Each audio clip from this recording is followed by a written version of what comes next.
Good afternoon everyone. God, दिल खुश हो जाता है, मजाक नहीं करे तुमको। हाउस द जोश। तुम लोग जानबूझ के इतना जोर चिल्लाएगा, 2-3 तला से सब ऊपर आ जाएगा। क्या हो गया? तुम्हारा जोश उसका प्रेशर बढ़ा देगा। ठीक है, चलिए हम लोग पढ़ाई स्टार्ट करते हैं। फर्स्ट 5-10 मिनट्स लास्ट क्लास का थोड़ा सा रिवीजन एंड जो बेसिक डिस्कशन मेरे को करना है, क्वेश्चंस वगैरह बनाने के लिए वो करूंगा। उसके बाद I directly move on to the questions and वहीं पे अपने डिस्कशन करेंगे पढ़ाई का। हमने लास्ट क्लास स्टार्ट किया chapter final accounts from incomplete records. मैंने बोला कि इस चैप्टर में हमारे सामने ऐसा सिनेरियो क्रिएट होगा कि एक बिजनेस एंटिटी का हमको फाइनल अकाउंट्स बनाना है, बट उस बिजनेस एंटिटी ने अपने accounting records double entry system के अंडर मेंटेन नहीं कर रखे हैं। नॉर्मली जब बिजनेस ऑर्गेनाइजेशन स्मॉल होता है, उसके पास अकाउंटिंग करने के लिए टाइम एंड कॉस्ट अवेलेबल नहीं होता है। वो सारे बिजनेस एंटिटीज अपना बेसिक हिसाब रखते हैं। अगर कोई कारण से उन एंटिटीज को अपना फाइनल अकाउंट्स बनाना पड़ जाए तो वो कैसे फाइनल अकाउंट्स फ्रेम करेंगे, हम लोग इस चैप्टर में वो सीखेंगे। सर, उन एंटिटीज को फाइनल अकाउंट्स बनाने का दरकार कब पड़ सकता है? आंसर है, मान लो एंटिटी बड़ा हो रहा है, एंटिटी का जो प्रॉफिट है वो बेसिक एग्जेम्पशंस लिमिट को एक्सीड कर रहा है। अब गवर्नमेंट को इनकम टैक्स पेमेंट करना है, जीएसटी वगैरह पेमेंट करना है, जिसके लिए गवर्नमेंट बोलता है आपको प्रॉपर हिसाब रखना पड़ेगा। या फिर एंटिटी को एक्सपेंशन के लिए बैंक से लोन चाहिए और बैंक लोन देते समय यही बोल रहा है कि आप हिसाब दो, आप करते क्या है, जब तक आप हिसाब देंगे नहीं हम आपको लोन डिस्बर्स नहीं कर सकते। अब इनको जब ये सब की जरूरत पड़ती है, ये चार्टर्ड अकाउंटेंट के पास आते हैं और बोलते हैं कि हमारे इन इनकम्प्लीट रिकॉर्ड से हमको फाइनल अकाउंट्स बना के दीजिए। इनकम्प्लीट रिकॉर्ड से फाइनल अकाउंट्स बनाने का जो मेन काम है वो ये नहीं है कि हम लोग को फाइनल अकाउंट्स बनाना, trading PL balance sheet. Main काम ये है इनकम्प्लीट रिकॉर्ड्स को कंप्लीट करना पड़ेगा। इनकम्प्लीट रिकॉर्ड से फाइनल अकाउंट्स बनाने में दिक्कत पता है क्या आएगी? आज तक तुमने फाइनल अकाउंट्स के 100 ऑफ क्वेश्चन, सामने देख बच्चे, टीचर तो सामने बैठा है ना, कोई बात नहीं, धीरे धीरे इज्जत बढ़ेगी। अभी तुमको आसपास का माहौल अच्छा लगता है, धीरे धीरे हम अच्छे लगने लगेंगे, कोई बात नहीं। चलो उतना दिन तक का टाइम देता हूं, तब तक तुम लोग इधर उधर देख लो। चलो, मतलब क्लास के गेट में कोई घुसा नहीं घुसा, पहले बस चलो। जैसे वो गाना गा के आएगी, मैं आई आई आई आई आजा। तुम लोग कैसा टाइप का आदमी है बोलो तो तुम लोग?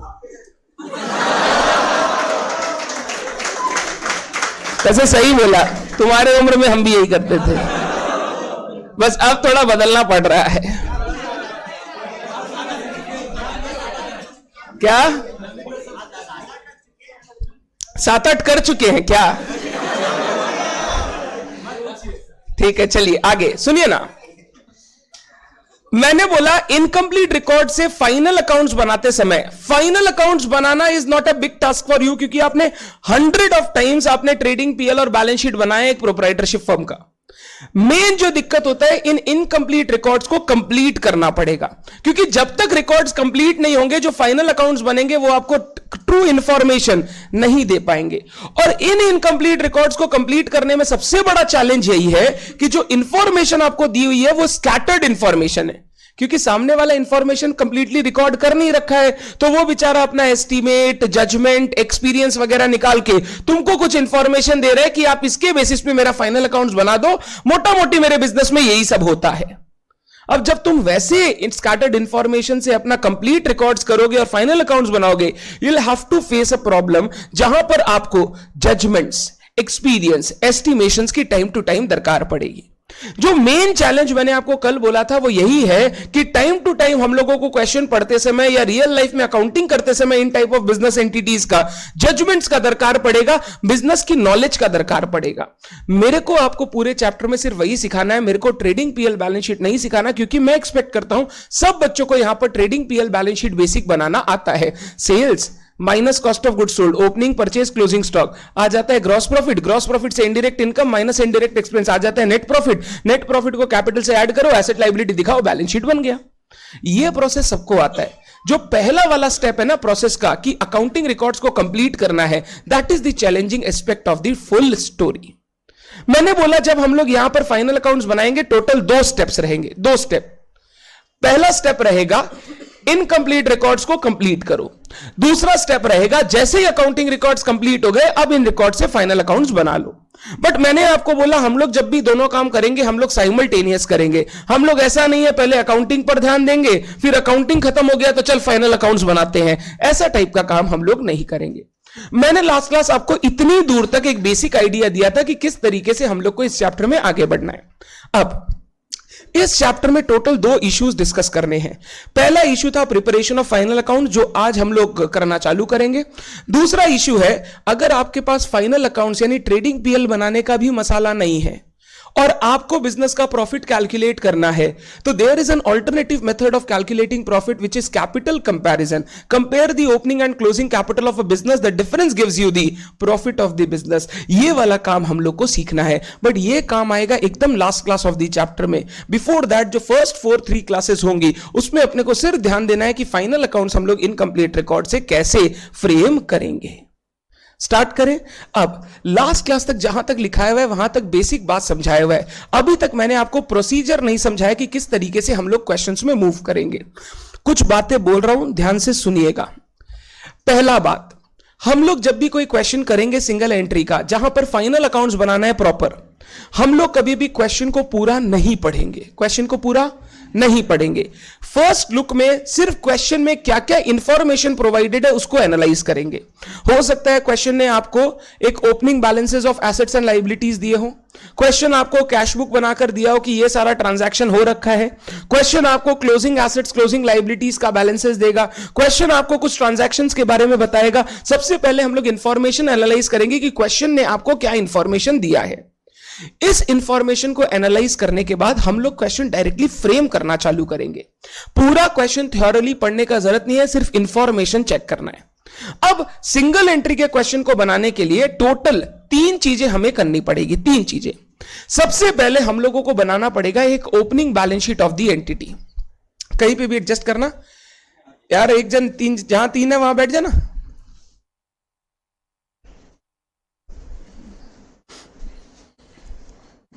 एक काम करना, नेक्स्ट क्लास या उसके नेक्स्ट क्लास ये वाला चालू कर दो, जो लेट आएंगे उनको यहां बैठा दो, बेटर रहेगा। बैठ जा, वहां बैठ जा, आज के लिए बैठ जा रे, थोड़ा सा जगह देना।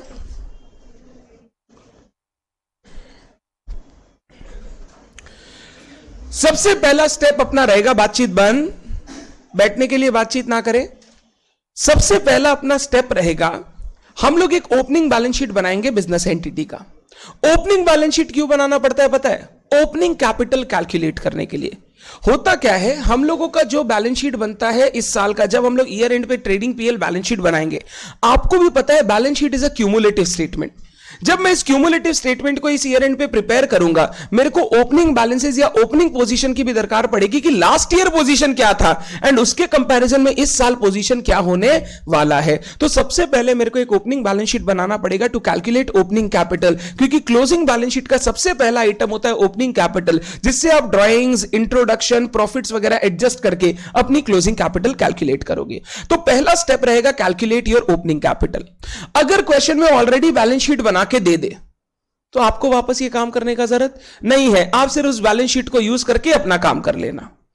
दूसरा स्टेप, हम लोगों ने बोला हम लोगों को इनकंप्लीट रिकॉर्ड्स को कंप्लीट करना है। अब इस इनकंप्लीट रिकॉर्ड्स को कंप्लीट करने के लिए जितने भी आपको पूरे पे के पूरे सम में ट्रांजैक्शंस वगैरह दिए हैं, आपको उनको एक जगह पर कंपाइल करना है, क्योंकि जब तक आप उन स्कैटर्ड ट्रांजैक्शन को एक जगह पर नहीं लाएंगे, आप उस इंफॉर्मेशन को कभी भी कंप्लीट नहीं कर पाएंगे या इस इंफॉर्मेशन को एनालाइज नहीं कर पाएंगे। तो मेरा सेकंड स्टेप होगा इन सारी इंफॉर्मेशन को एक जगह पर कंपाइल करना bye preparing ledger accounts. Sir क्या क्या लेजर अकाउंट्स बनाने पड़ेंगे? कुछ बेसिक इंपॉर्टेंट लेजर अकाउंट्स जो रेगुलर बेसिस पे बिजनेस में काम में आते हैं, जैसे cash account, bank account, debtors and bills receivable account. Debtor और बिल्स रिसीवेबल हम लोग जोड़ीदार अकाउंट, मियां बीवी अकाउंट बोलते हैं, डेटर क्रेडिटर मियां बीवी है, बिना डेटर और bill receivable, debtor bill receivable मियां बीवी है, बिल रिसीवेबल जब भी चलता है वो डेटर के साथ साथ ही चलता है। अगर हमारे यहां डेटर नहीं हो तो बिल रिसीवेबल होने का कोई बात ही नहीं है। फिर हम लोग बनाते हैं creditors and bills payable account. ये दोनों अकाउंट भी जोड़ीदार अकाउंट है। अगर क्रेडिटर होगा तो ही बिल्स पेबल होगा, अदरवाइज बिल्स पेबल होगा ही। तो cash account, bank account, debtor account, bill receivable account, creditor account, bills payable account. अगर आपको लगता है फिक्स्ड एसेट्स में बहुत सारे इस साल ट्रांजैक्शन हुए, चेंजेस हुए, फिक्स्ड एसेट अकाउंट हम लोग बनाएंगे। हम लोग एक्सपेंसेस का अकाउंट बनाएंगे अगर बहुत सारे एडजस्टमेंट है, एंड सारी ट्रांजैक्शंस को एक जगह कंपाइल करने की कोशिश करेंगे। जैसे ही आप ये सब लेजर अकाउंट्स बना के इनमें ट्रांजैक्शन डालना शुरू करोगे ना, आपको समझ में आएगा ऐसी बहुत सारी इंफॉर्मेशन है जो उसने बताई नहीं, बट आपको फाइनल अकाउंट्स प्रिपरेशन में चाहिए। मान लो उन्होंने आपको डेटर का ओपनिंग बैलेंस बताया, क्लोजिंग बैलेंस बताया ही नहीं। अब क्लोजिंग बैलेंस बताया नहीं तो बैलेंस शीट बनाने के लिए क्लोजिंग बैलेंस ऑफ डेटर्स तो चाहिए। आप ये नहीं बोल सकते हो सर बताया नहीं मतलब होगा ही नहीं, ऐसा जरूरी नहीं है। उसके पास तो बेचारे के पास कंप्लीट इंफॉर्मेशन नहीं है, इसीलिए वो नहीं बता पाया। तो आप जब डेटर अकाउंट बनाओगे, आपका काम रहेगा कि डेटर का क्लोजिंग बैलेंस खोजो ताकि हम बैलेंस शीट प्रिपेयर कर सके। ये सारे लेजर अकाउंट बनाने से पता है फायदा क्या होगा? एक तो सारी स्कैटर्ड इंफॉर्मेशन एक जगह पर आ जाएगी। नंबर 2, जो इंफॉर्मेशन वो नहीं बता पाया बिकॉज ऑफ इनकम्प्लीट रिकॉर्ड्स, वो इंफॉर्मेशन आप गैदर कर पाएंगे using the missing figures of those ledger accounts. और तुमको पता है सबसे बड़ा चैलेंजिंग काम यही रहेगा कि एक लेजर अकाउंट से क्या मिसिंग फिगर निकले उसको एनालाइज करने का। अब एक एक लेजर अकाउंट में आप देखोगे 5 ट्रांजैक्शन, 6 ट्रांजैक्शन, 10 ट्रांजैक्शन आ जाएंगे। अब उसके अंदर क्या आ गया और क्या मिसिंग है ये खोजना आपका काम रहेगा। और इसमें आपको पता है कौन हेल्प करेगा? हम नहीं, क्वेश्चन हेल्प करेगा। क्वेश्चन हमेशा आपको बता देगा कि क्या टेंटेटिव ऐसा चीज है जो मिसिंग हो सकता है। आपको बस क्वेश्चन की इंफॉर्मेशन ध्यान से पढ़नी है कि उसने क्या दिया है और क्या नहीं दिया। जैसे ही आप इन इनकम्प्लीट रिकॉर्ड्स को कंप्लीट कर लोगे, थर्ड स्टेप हमारा रहेगा इस साल का ट्रेडिंग, पीएल और बैलेंस शीट बनाना, जो हमारा काम है फाइनल अकाउंट्स प्रिपेयर करना। तो टोटल 3 स्टेप का प्रोसेस है। ओपनिंग बैलेंस शीट प्रिपेयर करो, लेजर अकाउंट्स प्रिपेयर करो to complete the incomplete records, और तीसरा इस साल का फाइनल अकाउंट्स बनाओ। ये 3 स्टेप मैंने 1 by 1 तो बोला है, बट जब हम काम करेंगे ना, हम 1 by 1 नहीं बनाएंगे, हम साइमल्टेनियसली सारे स्टेप्स को एक साथ बनाएंगे। और हमेशा याद रखना, कभी भी बचपन से आज तक अकाउंटिंग की है, अकाउंटिंग का पहला फेज होता है अकाउंटिंग, दूसरा फेज होता है फाइनल अकाउंट्स। तो जब भी आप इन सारी चीजों को कंपाइल करें, पहले हमेशा ध्यान रखना आप अकाउंटिंग उन लेजर अकाउंट्स में करेंगे। लेजर अकाउंट्स में करने के बाद अगर उनका इफेक्ट डायरेक्टली फाइनल अकाउंट्स पे है, आप उनको फाइनल अकाउंट्स में रिस्पेक्टिव पोजीशन पे प्लेस करोगे। जैसे मानो एक ट्रांजैक्शन दिया है डिस्काउंट अलाउड। क्या ट्रांजैक्शन दिया है? Discount allowed. अब ये डिस्काउंट अलाउड पहले बताओ कौन से लेजर अकाउंट को इफेक्ट करेगा? जो हमने बनाया है, डेटर अकाउंट को इफेक्ट करेगा। पहले मैं डेटर अकाउंट को इफेक्ट देके सही करूंगा, और उसके बाद ये डिस्काउंट अलाउड मेरा एक्सपेंस है। एक्सपेंस है तो इसको कहां भेजना है? पीएल में। तो मैं इसको साइमल्टेनियसली पीएल में दिखा दूंगा ताकि लास्ट तक वेट ना करना पड़े कि भाई वो डिस्काउंट अलाउड हम जाके प्लेस कर देंगे। ये जो भी तीनों स्टेप हमको फॉलो करना है, साइमल्टेनियसली फॉलो करना है। इनमें हमको एक एक करके काम नहीं करना है, अदरवाइज एक ही क्वेश्चन 3 बार पढ़ना पड़ेगा। पहले ओपनिंग बैलेंस शीट बनाने के लिए, फिर अकाउंटिंग करने के लिए दूसरी बार, फिर ट्रेडिंग पीएल बैलेंस शीट बनाने के लिए तीसरी बार। इतना आपके पास टाइम नहीं है कि एग्जाम में आप एक ही क्वेश्चन को सिर्फ 3 बार रीड कर रहे हो। और taking into account the fact that जब क्वेश्चन आएगा कम से कम 2 पेज का एक क्वेश्चन होगा, तो 2-2 पेज के जब क्वेश्चंस अगर आपके पास आए और आप 3-3 बार अगर क्वेश्चन को रीड करने में टाइम देंगे, you won't be able to complete your paper on time. इसीलिए हम लोग को यह ध्यान देना है कि क्वेश्चन पहले पूरा पढ़ना ही नहीं है, सिर्फ क्वेश्चन को एनालाइज करके इंफॉर्मेशन निकालो फटाफट, और उसके बाद क्वेश्चन पढ़ते पढ़ते हम लोग अपना काम करना शुरू कर देंगे। मिस्टेक जो आपसे होगा वो एक ही है, इम्पेशंस। एक भी बच्चा क्लास में ऐसा नहीं होगा जो ट्रांजैक्शन को रिकॉर्ड करना और फाइनल अकाउंट्स में बैठाना नहीं जानेगा, बट जो बच्चा हड़बड़ी करेगा ना, वो हमेशा इस चैप्टर में गलती करेगा। Be patient when you are dealing with a sum of single entry. आप जितना हड़बड़ी करेंगे उतना आंसर गलत होगा, जितना आंसर गलत होगा उतना आपका कॉन्फिडेंस खराब होगा इस चैप्टर में। फर्स्ट डे से कॉन्फिडेंस हाई रखने के लिए फर्स्ट डे से ध्यान रखना, हम जो करेंगे स्लो करेंगे बट करेक्ट करने का कोशिश करेंगे। धीरे धीरे 5वीं 6ठी क्लास तक आपकी स्पीड अपने आप बढ़ जाएगी। पहले दिन स्पीड का टेंशन ना ले, पहले दिन टेंशन ले कि हम सही बना पा रहे हैं या नहीं बना पा रहे हैं। तो टोटल 3 स्टेप से मेरे को डील करवाना है तुमको। Step number 1, opening balance sheet बनाओ। स्टेप नंबर 2 लेजर अकाउंट्स बनाओ ताकि इनकम्प्लीट रिकॉर्ड को कंप्लीट कर सके। स्टेप नंबर 3 अब फाइनल अकाउंट्स बनाओ, trading PL and balance sheet. तुमको जो प्रॉब्लम होगा सिर्फ स्टेप नंबर 2 में होगा, लेजर अकाउंट्स बनाने में। तुमको फाइनल अकाउंट्स बनाने में एक भी दिक्कत नहीं आएगा, चाहे मैं क्वेश्चन नंबर 1 कराऊं या क्वेश्चन 35 कराऊं, आपको एक भी क्वेश्चन में प्रॉब्लम नहीं आएगा। डन है बात? लिखे पॉइंट नंबर कितना चल रहा था, 5 हो गया था शायद। पॉइंट 6 प्रोसीजर कैसे काम करना है वो लिखवा रहा हूं। प्रोसीजर स्टेप नंबर 1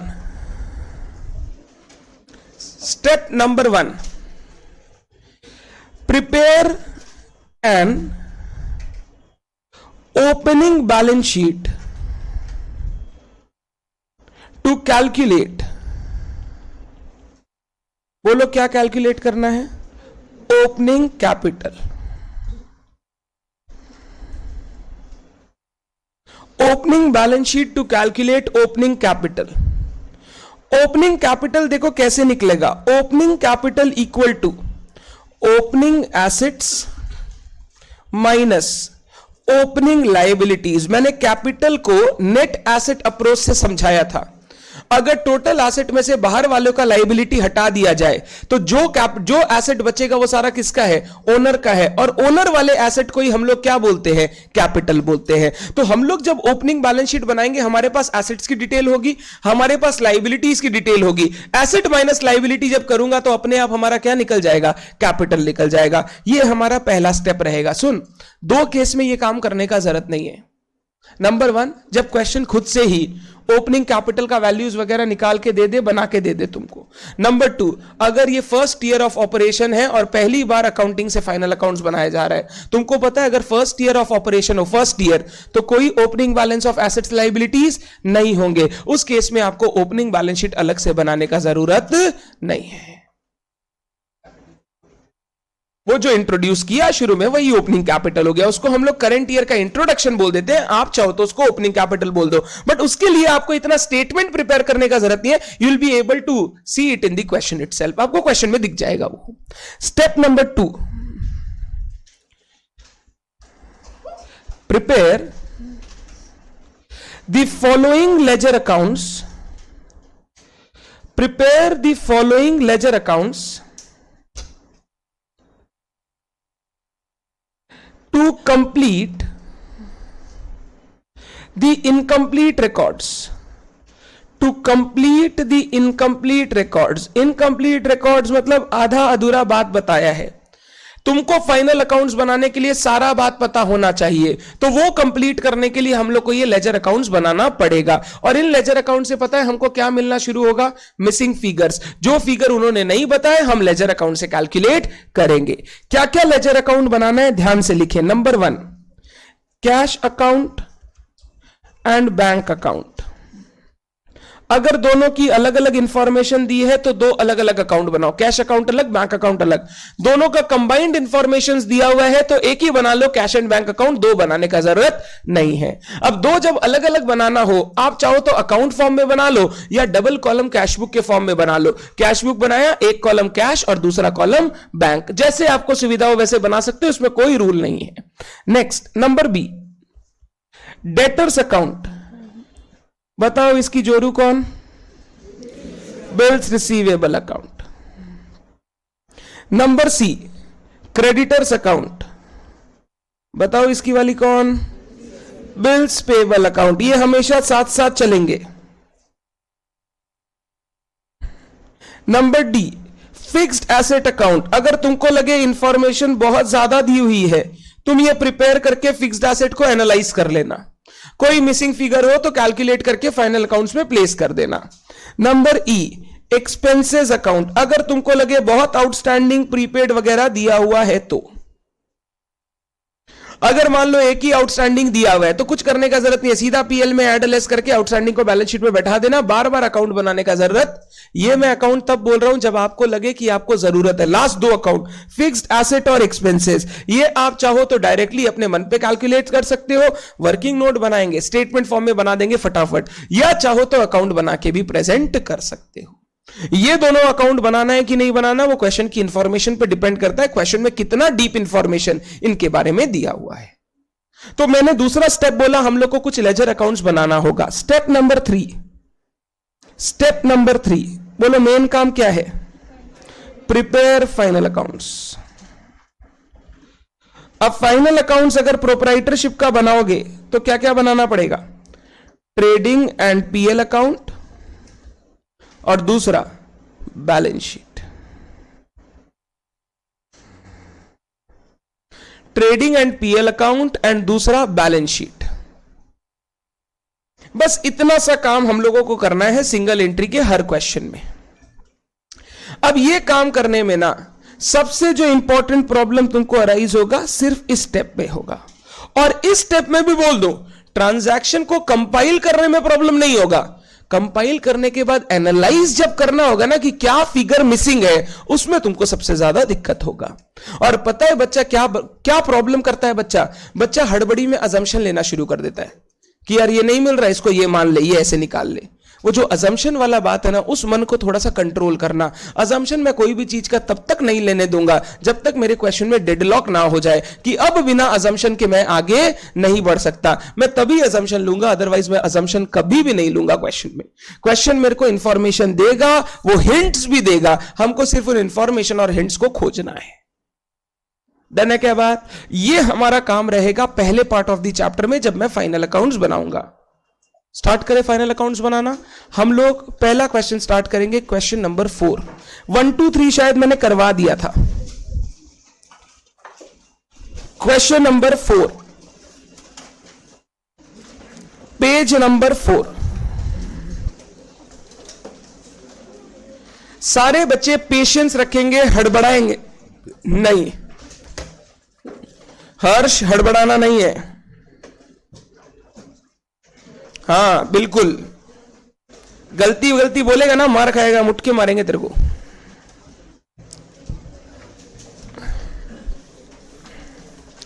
क्वेश्चन 4 में पहुंच गए क्या आप? ये रहा क्वेश्चन नंबर 4,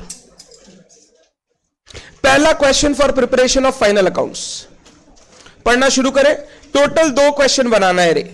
क्वेश्चन खत्म होगा छुट्टी दे दूंगा, सिर्फ 2 क्वेश्चन बनवाऊंगा, 4 और 5। ठीक, स्टार्ट करते हैं 4। पढ़ते हैं। A trader keeps his books of account under single entry system. Single entry system में अपने अकाउंट्स बनाता है। On 31 March 2010, please underline the date. 31 March 2010 ही statement of affairs stood as follow. Statement of affairs को आप क्या दूसरे नाम से जानते हैं? Balance sheet. Statement of affairs का दूसरा नाम होता है बैलेंस शीट। आप अगर उस स्टेटमेंट को देखोगे तो ही आप समझ जाओगे वो बैलेंस शीट ही दिया है। Left hand side liabilities, right hand side asset. ये बैलेंस शीट नॉर्मली कौन से दिन की होगी? ओपनिंग, क्योंकि ईयर एंड का तो तुमको बनाना है फाइनल अकाउंट, तो क्लोजिंग तो तुमको बनाना है। ये कौन सा बैलेंस शीट दिया है? Opening balance sheet. किसी बच्चे को नहीं समझ में आता है तो एकदम लास्ट लाइन में जाओ और पढ़ो बनाना क्या है। Prepare trading and PL account for the year ended 31 March 11 and balance sheet as on that date. तो बैलेंस शीट बनाना है 31 मार्च 11, वो बैलेंस शीट है 31 मार्च 2010, मतलब वो कौन सा बैलेंस शीट है? Opening balance sheet. समझ, ओपनिंग बैलेंस शीट ऑलरेडी दे दिया और पूरा अच्छी तरीके से बना के दिया है, सब कुछ मैच वैच करके दिया है, मतलब तुमको वापस ये बनाने का जरूरत। हम लोग स्टेप 1 लिखे थे प्रिपेयर ओपनिंग बैलेंस शीट। इस क्वेश्चन में वो बनाने का जरूरत नहीं है क्योंकि ऑलरेडी क्वेश्चन ने तुमको वो कंपाइल करके, मैंने बोला ना ओनर आपको कुछ इंफॉर्मेशन देगा, जितनी बढ़िया से वो इंफॉर्मेशन देगा उतना कम काम हमको करना पड़ेगा, और जितनी कम इंफॉर्मेशन वो देगा उतना ज्यादा काम हम लोगों को करना। हम लोग पता है क्या बोलते हैं बच्चों को हमेशा, सिंगल एंट्री में क्वेश्चन अगर छोटा दिया है समझ जाना वो क्वेश्चन टफ है। क्यों? छोटा क्वेश्चन मतलब कम इंफॉर्मेशन, कम इंफॉर्मेशन मतलब तुम्हारा सोचने का काम बढ़ गया। और जब इंफॉर्मेशन एकदम उतार के दे देना सब कुछ, मतलब समझना क्वेश्चन हो गया आसान, हमको सिर्फ इंफॉर्मेशन को सही से कंपाइल करना है, मिसिंग फिगर अब कम से कम होंगे।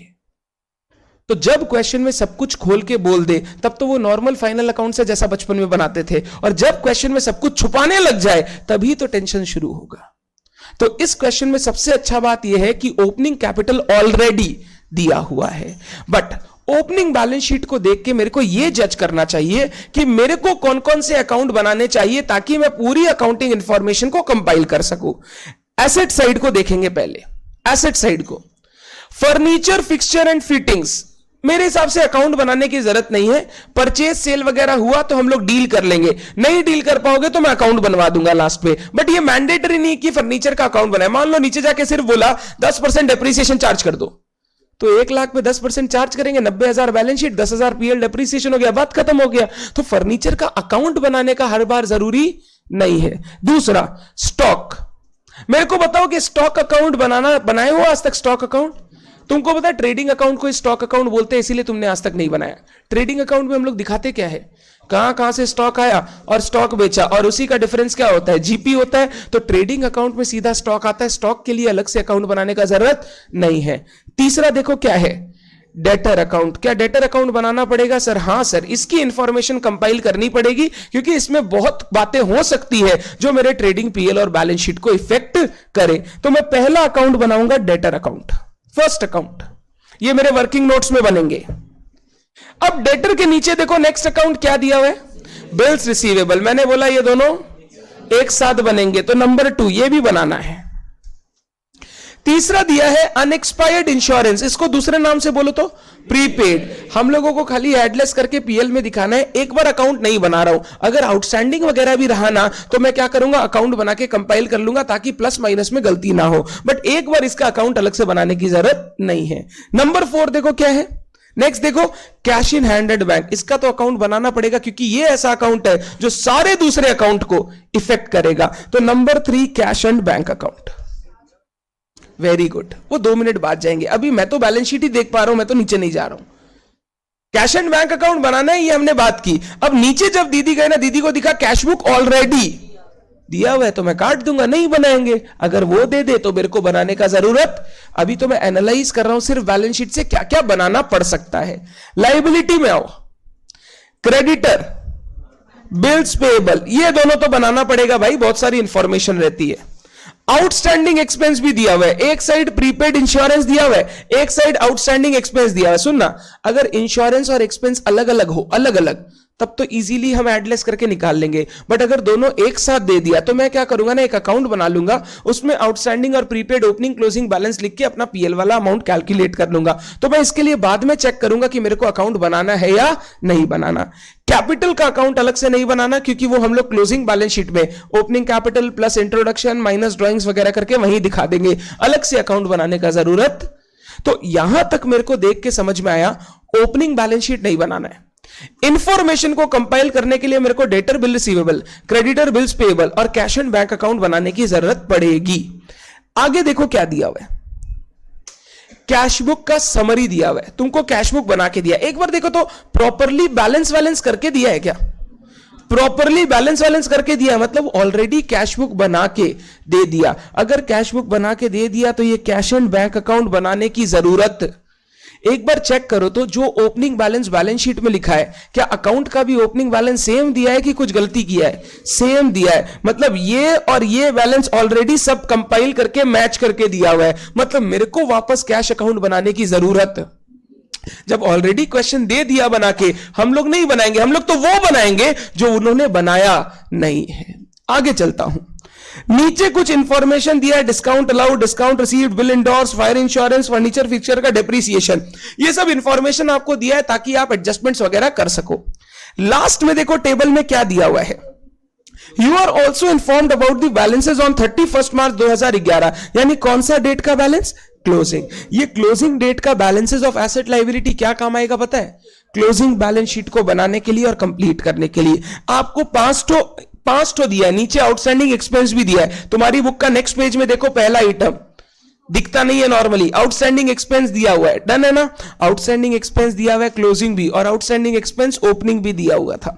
आगे trader maintains a steady gross profit rate of 10% on sales. तुमको जीपी का परसेंटेज भी बता दिया, तो अगर तुमको ऐसा लगे कि सेल्स मिल जाए तो तुम जीपी इजीली कैलकुलेट कर पाओगे। सेल्स का 10% मारना, जीपी निकल गया। अगर मान लो सेल्स नहीं but cost of goods sold मिल जाए, क्या तो भी कर सकोगे? सर कन्वर्ट कर लेंगे। 1/10 on sales is 1/9 on cost. हम लोग कॉस्ट के ऊपर प्रॉफिट कैलकुलेट करके कैलकुलेशंस कर लेंगे। ठीक है, क्वेश्चन बोल रहा है ट्रेडिंग पीएल और बैलेंस शीट बना के दो। अब सुन, मेरा main part of the answer जो होगा, main part of the answer, उसमें मैं बनाऊंगा इस साल का ट्रेडिंग पीएल और नीचे बैलेंस शीट। और वर्किंग नोट्स में मेरे को 4 लेजर अकाउंट बनाने हैं जो हमने डिस्कस किए। Debtor, bill receivable, creditor, bills payable. एक एक्सपेंस अकाउंट थोड़ा कंटिंजेंट है, अगर मेरे को लगा जरूरत पड़ेगी तुमको तो मैं बनवा दूंगा, अगर लगा तुम डायरेक्टली डील कर लोगे तो मैं अलग से नहीं बनवाऊंगा। किसी बच्चे को लगे सर हम शुरू से ही बनाना चाहते हैं, आप बना सकते हो, कोई दिक्कत नहीं है। पहला क्वेश्चन पढ़ा रहा हूं, पढ़ने में टाइम लगा क्योंकि तुमको इंफॉर्मेशन को थोड़ा सा समझाना पड़ेगा, कैसा इंफॉर्मेशन क्वेश्चन में देगा। आज की क्लास में 2 क्वेश्चन पढ़ने के बाद नेक्स्ट क्लास से तुम खुद ही देख के पहले आइडेंटिफाई कर लेना मेरे को क्या क्या लेजर अकाउंट्स बनाना है, और उसके बाद पहले फॉर्मेट टान लेना, फिर क्वेश्चन को वापस जाके पढ़ना। अभी क्वेश्चन पढ़ने में मैंने लगाया टोटल 5 मिनट। बार बार मैं क्वेश्चन पढ़ने में 5 मिनट लगाऊंगा, क्वेश्चन को एट अ ग्लांस सिर्फ देखूंगा क्या क्या दिया हुआ है, फिर मेरे को पता चल जाएगा मेरे को क्या क्या बनाना है, और फिर बनाने के बाद फॉर्मेट्स में क्वेश्चन को वापस पढ़ूंगा। तो पहली रीडिंग 2 मिनट से ज्यादा की नहीं होनी चाहिए, और क्वेश्चन पूरा थॉरोली नहीं पढ़ना है कि क्या क्या दिया हुआ है। सिंपल ये पढ़ो क्या इंफॉर्मेशन उन्होंने दी है और क्या इंफॉर्मेशन हमको कंपाइल करनी है। डन है बात? अब सुन, तुम लोगों की कॉपी के 2 पेजेस में आपको ये आंसर करना पड़ेगा। क्वेश्चंस के आंसर बड़े होंगे, 2 पेज लगेगा। लेफ्ट हैंड साइड पेज में आप ट्रेडिंग पीएल और बैलेंस शीट बनाओगे। More than half a page trading PL, last का हाफ पेज बैलेंस शीट, छोटा पेज। और राइट हैंड साइड में आप 4 अकाउंट आनोगे एज वर्किंग नोट्स। क्या क्या 4 अकाउंट? डेटर, बिल रिसीवेबल एक साथ, क्रेडिटर और बिल पेएबल एक साथ। तो टोटल 4 लेजर अकाउंट आपको बनाना है। डन, स्टार्ट करते हैं। मैं पहले आपके साथ फॉर्मेट बना लेता हूं, नाम वगैरह नहीं दिया मैं।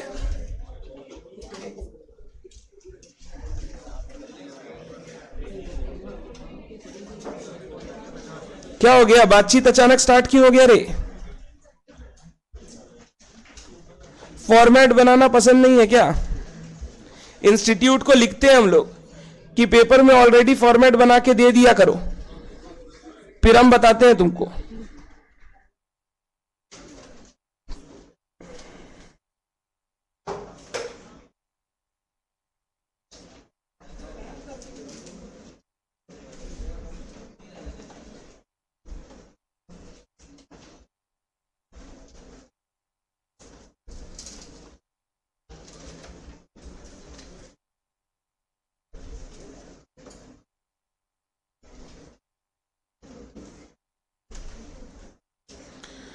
ट्रेडिंग पीएल का फॉर्मेट किसी को याद है? Particulars, amount, particulars, amount. अब इंटर में आके बच्चे लोग को ये सब चीजें इतनी चिंदी लगने लगती है कि वो एग्जाम में ये सब चीजों को भूल जाते कि भाई ये भी लिखना था क्या। याद रखें, लिखना है। मैं आपको अगर आज एक पेपर दिखाऊं ना, मेरे पास एक पेपर आया है बच्चे का जिनका अभी चेक हुआ है पेपर, मैं आपको दिखाऊंगा क्लास के बाद। मेरे पास वो स्कैन्ड नहीं है, कल स्कैन करके लाऊंगा तो कल की क्लास में दिखाऊंगा किस तरीके से इंस्टीट्यूट मार्क्स देता है। आप चौक जाएंगे कि किस तरीके से मार्किंग पैटर्न इंस्टीट्यूट ने बना के रखा है, and so clear and so transparent कि मतलब आप हर पेपर में क्वेश्चन नहीं कर पाओगे कि मार्क्स क्यों नहीं मिला। आपको दिखेगा कि कहां कहां गलती हुआ और क्यों क्यों मार्क्स काटा गया है। वो जजमेंटल जगह है कि 1-2 जगह करेक्ट था बट थोड़ा बहुत मार्क्स कम मिला, बट हाउएवर चेकिंग बहुत अच्छी तरीके से होता है। कल आपको एक बच्चे का पेपर दिखाऊंगा, आज ही सुबह मेरे पास आया था, कल स्कैन करके आपको शो करूंगा, तो आपको पता चलेगा कि एग्जाम में किस तरीके से आंसर फ्रेम करना चाहिए। उससे आप लोग को बहुत ज्ञान मिलेगा। जो हम रोज रोज क्लास में बोलते हैं वो आपको कनेक्ट होगा कि हाँ जो भैया बोल रहे हैं वो करना पड़ेगा, अदरवाइज मार्क्स नहीं मिलेगा। बैलेंस शीट का फॉर्मेट बता रहे, लायबिलिटीज, अमाउंट आप पूरा लिखेंगे, एसेट्स, अमाउंट। मेन क्वेश्चन में जो पूछा गया है उसका format is mandatory, but working note में नो फॉर्मेट रिक्वायर्ड, सीधा टी फॉर्म बनाना है और आपको अपना लेजर स्टार्ट करना है। वर्किंग नोट में कोई date, particular, journal folio, amount वगैरह करने का जरूरत नहीं है, इतना भी टाइम हमारे पास एग्जाम में नहीं रहता है। तो मैं जब वर्किंग नोट बनाऊंगा ना, वर्किंग नोट, हमेशा नंबरिंग देके। पहला अकाउंट क्या बनाने का बात किए रे? Debtors account. दूसरा अकाउंट क्या बनाने का बात किए? बिल्स रिसीवेबल, साथ साथ बनाना इन दोनों को। तीसरा account creditors,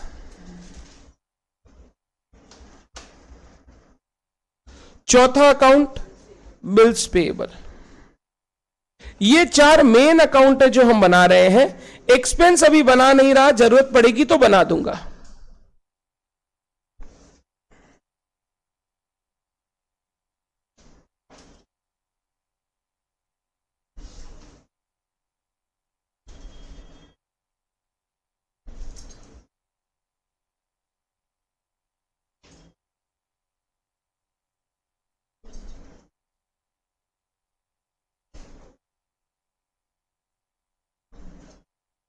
debtor, bill receivable, creditors, bills payable. काश एग्जाम मशीन्स में देना पड़ता, कितना इजीली बन जाता है format. No pencil no scale, धड़ाधड़ बनाओ।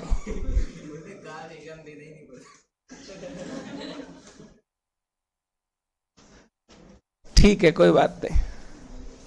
अगर एग्जाम नहीं देना पड़ता, सीए में नहीं आते, तो जो मिली कैसे मिलती? अब किसको बोल रहे हैं वो दोनों डिसाइड कर लो। दोनों को ही बोल रहे हैं शायद। अरे जॉइंट अकाउंट तुम बना रहे हो भाई, हमने तो ऐसा जॉइंट अकाउंट बनाया नहीं। बोलता है दोनों का एक साथ ही है क्या? चलिए, हो गया, बनाया फॉर्मेट आपने। अब देखो, ये फॉर्मेट बनाने में हर चीज का एक टाइम होता है। मैं एक्सप्लेन कर रहा हूं, ध्यान से सुनो। 15 मार्क का ये क्वेश्चन है एग्जाम के लिए। 15 इंटू 1.8 आप कर लो। सर 1.8 कैसे? 100 मार्क के लिए 180 मिनट, तो हर मार्क के लिए 1.8 मिनट। 15 इंटू 1.8 करोगे तो 27 मिनट्स आएगा आपके कैलकुलेटर पे। टोटल 27 मिनट्स के अंदर आपको अपने को क्वेश्चन कंप्लीट करना है। मैं फर्स्ट क्वेश्चन में आपसे एक्सपेक्ट नहीं करूंगा, बट लास्ट क्लासेस में मैं एक्सपेक्ट करूंगा कि अपने टाइम टू टाइम क्वेश्चंस बनाएं। डन है बात? तो 27 मिनट्स मेरे पास टाइम है। पहला 2 से 3 मिनट का टाइम मेरे को क्वेश्चन को एट अ ग्लांस देखने में लगेगा।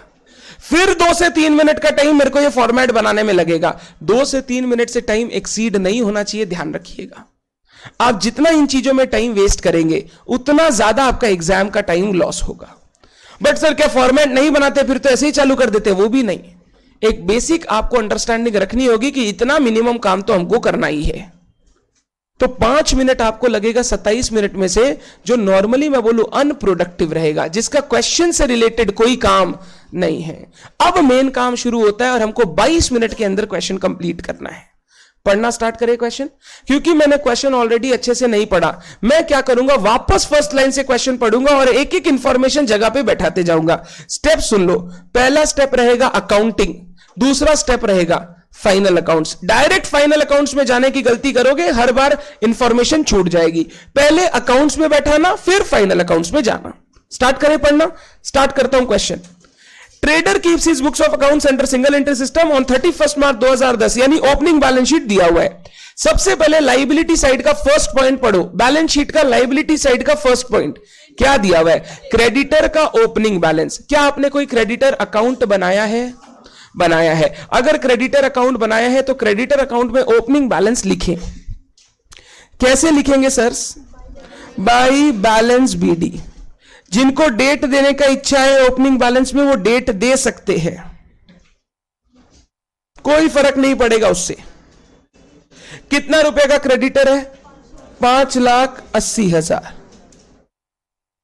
5,80,000 1/4/2010 का क्रेडिटर हो गया। सेकंड, अब सुन, टिक कर दे उस इंफॉर्मेशन को। क्या ये ओपनिंग क्रेडिटर और कहीं जाएगा? Answer is no sir. Trading PL balance sheet में इसका अब कोई काम नहीं है। टिक करके बंद कर दो, उसको और बार बार देखने का जरूरत नहीं है। हर बच्चा बुक को गंदा करेगा। अगर किसी बच्चे को ऐसा लगता है कि बुक साफ रख के पढ़ाई की जा सकती है, आंसर इज बुक को साफ रखने का मतलब उसको गिराओ मत, पैरों से मत लगाओ, दैट इज बुक साफ रखने का मतलब। पेन नहीं चलाना इज नॉट बुक साफ रखना। आपको पेन चलाना है, उस आइटम को टिक करना है, और टिक हमेशा अमाउंट पे करेंगे ताकि आपको बार बार उस अमाउंट की तरफ देखना ना पड़े। टिक कर दो अमाउंट को। नेक्स्ट क्या दिया हुआ है बताओ? बिल्स पेएबल का opening balance, bills payable account में आओ, बाई बैलेंस बीडी, बोलो कितना? 1,25,000। क्या इस बिल्स पेएबल के ओपनिंग बैलेंस का फाइनल अकाउंट्स में और कहीं काम है? नहीं। टिक करके कंप्लीट कर दो, टिक कर दो उसको। नेक्स्ट इंफॉर्मेशन दिया आउटस्टैंडिंग एक्सपेंसेस। क्या आपने एक्सपेंस अकाउंट बनाया है? नहीं। तो ये आउटस्टैंडिंग एक्सपेंस एक बार कहीं नहीं जाएगा। जब मैं एक्सपेंस पीएल में दिखाऊंगा ना, तब मैं इसको एडजस्ट कर दूंगा। इसके ऊपर टिक नहीं लगाना है, डॉट देना है। डॉट का मतलब मैंने इस इंफॉर्मेशन को अभी तक यूज, ऐसे बोल रहा हूं, ऐसे, ये यूज हो गया, टिक लगा दिया, ये यूज हो गया, टिक लगा दिया, ये यूज नहीं हुआ, डॉट लगा दिया। मतलब मेरे को वापस आके इस इंफॉर्मेशन पर ध्यान देना है। एक पेज में आपको दिख जाएगा इंफॉर्मेशन, कौन सा यूज हुआ, कौन सा यूज। जब यूज हो जाएगा मैं इसको भी टिक कर दूंगा। नेक्स्ट, ओपनिंग कैपिटल का बैलेंस दिया हुआ है, कहां जाएगा बताइए? बैलेंस शीट में, क्लोजिंग बैलेंस शीट में। चलिए लिखते हैं। कैपिटल अकाउंट हम लोग अलग से नहीं बनाते हैं, प्रोपराइटरशिप में। ओपनिंग कैपिटल बता कितना? 2,50,000। सुन, मैंने इनर कॉलम में लिखा, बता क्यों? ड्राइंग्स वगैरह एडजस्टमेंट होगा। टिक कर दो फिगर को, फिगर को टिक कर दो। मैं बार बार बुक नहीं दिखाऊंगा आपको, बुक आपको अपनी देखनी है।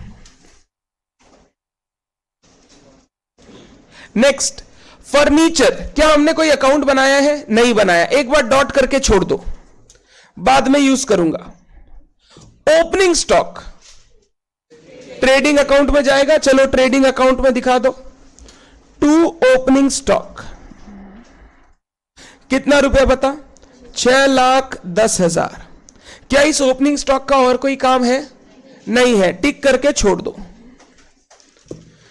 नेक्स्ट, डेटर और बिल्स रिसीवेबल का ओपनिंग बैलेंस। क्या तुमने अकाउंट बनाया है? चलो अकाउंट में जाओ और लिखो डेटर का opening balance to balance BD, bills receivable का टू बैलेंस बीडी 148, और दूसरा कितना है बता? 60,000। ओपनिंग बैलेंस का और कोई काम नहीं है। टिक कर दो, टिक कर दो। Next, unexpired insurance, prepaid insurance. हमने कोई एक्सपेंस का अकाउंट बनाया नहीं है, तो एक बार हम इस पे माथा नहीं लगाएंगे। जब इंश्योरेंस का खर्चा पीएल में दिखाएंगे, उस समय हम लोग इसको क्या करेंगे? नेट कर देंगे। पीएल, इंश्योरेंस का खर्चा पीएल में जाता है, क्लियर है? यहां पे लाइफ इंश्योरेंस नहीं लिखा है रे, नॉर्मल इंश्योरेंस लिखा है। नॉर्मल इंश्योरेंस मतलब बिजनेस की जो एसेट की जनरल इंश्योरेंस करवाते हैं, फायर इंश्योरेंस हो गया, मरीन इंश्योरेंस हो गया, एक्सेट्रा, ये इंश्योरेंस की बात की जा रही है। तो ये इंश्योरेंस बिजनेस का खर्चा है, पीएल में जाएगा। बट अभी मेरे को क्योंकि खर्चा पता नहीं है, मैं इसके साथ अभी कुछ नहीं करूंगा, डॉट करके छोड़ दो। Next, cash and bank balance. क्या मैंने कैश अकाउंट बनाया है? नहीं, बट ऑलरेडी बना के दिया है। एक बार चेक कर लो, दोनों सेम है ना ओपनिंग बैलेंसेस, तो दोनों को टिक कर दो, दोनों को टिक कर दो। अब देख, इतना सा पढ़ के मैंने क्या किया, जो इंफॉर्मेशन ओपनिंग बैलेंसेस थे मैंने रेस्पेक्टिव अकाउंट पे पुट कर दिया, और जिनका अभी काम नहीं था मैंने उनको डॉट करके छोड़ दिया। बोला जब इंफॉर्मेशन आएगा तब यूज करूंगा। आगे चले। अब कैश अकाउंट को ध्यान से पढ़ना शुरू कर। कैश बुक को, कैश बुक का रिसीट साइड का पहला item cash sales. Cash account में तो ऑलरेडी आ चुका। अब ये सेल्स मेरा कहां जाएगा? इन अकाउंट्स और फाइनल अकाउंट में, ट्रेडिंग अकाउंट में। चलिए ट्रेडिंग अकाउंट में बाई सेल्स कैश, कितना सेल्स है? कैश सेल्स 73,80,000, 73,80,000 का कैश सेल्स। टिक कर दे उस फिगर को। Next, receipt from debtors. Debtor से मेरे को पैसा मिला, कैश अकाउंट में तो रिकॉर्डेड है, डेटर अकाउंट में भी रिकॉर्ड करना होगा। डेटर अकाउंट में चलो, बाई कैश। मेरे को एक चीज बताना, क्या ये कैश कलेक्शन फाइनल अकाउंट्स में कहीं आएगा? ट्रेडिंग पीएल बैलेंस शीट नहीं आएगा। ठीक है, और कुछ नहीं करना, टिक कर दो। सेल्स आ गया है तो कलेक्शन वापस नहीं आएगा, क्योंकि इनकम मैंने ऑलरेडी दिखा दी। मतलब सेल्स आ जाएगा तो कलेक्शन वापस दिखाने का जरूरत। Next, receipt for bills receivable. Bills का पैसा हमको मिल रहा है, तो कैश अकाउंट में तो बिल्स रिसीवेबल आ गया। अब बिल रिसीवेबल अकाउंट में बोलो क्या लिखूं? By cash. कितने रुपए का? 3,40,000। क्या इसका फाइनल अकाउंट्स में कोई काम है? नहीं है, तो इसको टिक कर दो।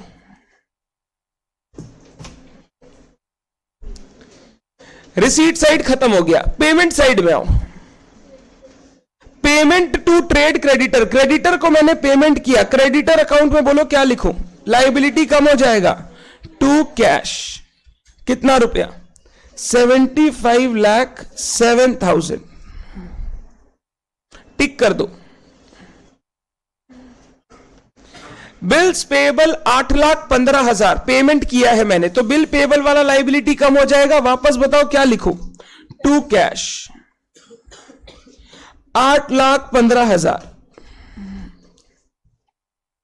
Next, sundry expenses paid, sundry का मतलब सारा मिला जुला के, सन्ड्री का मतलब छोटा मोटा नहीं, सन्ड्री का मतलब मिला जुला के हमने एक्सपेंसेस पे कितना किया है पूरे साल भर में, 6,20,700। देखो तो और कोई एक्सपेंस वगैरह कैश बुक में दिया हुआ है क्या, कैश बुक में नहीं, मतलब वो लोग पता है सारे एक्सपेंसेस को एक साथ टोटल कर दिया। अब वो नॉर्मल एक्सपेंस हो या इंश्योरेंस हो, दोनों को उन्होंने क्या कर दिया, एक साथ टोटल। तो जब मैं पीएल में दिखाऊंगा मेरे को भी खर्चा क्या कर देना चाहिए, टोटल में एक साथ दिखा देना चाहिए। अब सुन, मेरे को यहां पे सन्ड्री एक्सपेंसेस का पेमेंट दिया हुआ है, आउटस्टैंडिंग प्रीपेड सब कुछ दिया हुआ है। टू मेक इट इजियर हम लोग एक बेसिक अकाउंट कंपाइल कर लेंगे जिसको हम लोग एक्सपेंस अकाउंट बोलते हैं। नीचे मेरे साथ एक्सपेंस अकाउंट बनाए, वर्किंग नोट 5, 1 था ये 2, ये 3, ये 4 और ये 5। एक्सपेंसेस अकाउंट, हर बच्चा ट्राई करेगा खुद से कि एक्सपेंसेस अकाउंट में जो ओपनिंग बैलेंसेस आएंगे प्रीपेड और आउटस्टैंडिंग वो कैसे लिखना है, हर बच्चा खुद से ट्राई करेगा।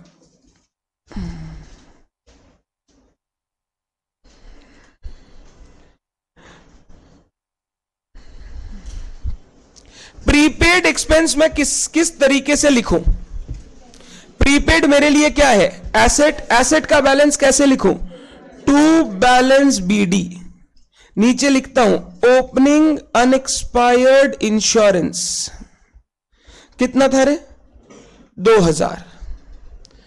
आउटस्टैंडिंग का बैलेंस बताओ मैं कैसे लिखूं, by balance BD, opening outstanding expenses, बोलो कितना, 45। एक बार दोनों को टिक कर दो, दोनों को टिक कर दो, बैलेंस शीट में छुटा हुआ था वो 2 आइटम, दोनों को टिक कर दो, कंप्लीट हो गया है काम, क्योंकि मैंने अकाउंट बना लिया, मैंने ओपनिंग बैलेंसेस पुट कर दिए।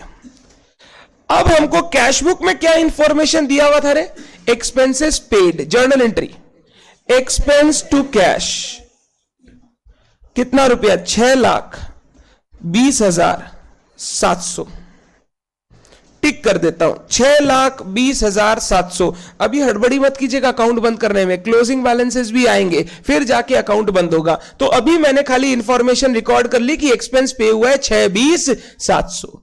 नेक्स्ट क्या दिया हुआ है, ड्रॉइंग्स। एक बात बताओ, ड्रॉइंग्स कहां जाएगा फाइनल अकाउंट्स में, कैपिटल से लेस, कितना रुपया है रे, 2,40,000।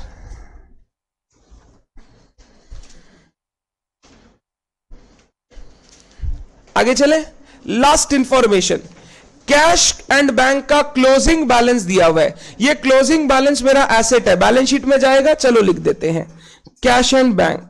सर आप इतना नीचे क्यों लिख रहे हैं, ऊपर तो पूरा खाली पड़ा है। मार्शलिंग कभी कभी फॉलो कर लेते हैं। अरे सर हमको भी एग्जाम में करना होगा, आंसर ही जरूरी नहीं है।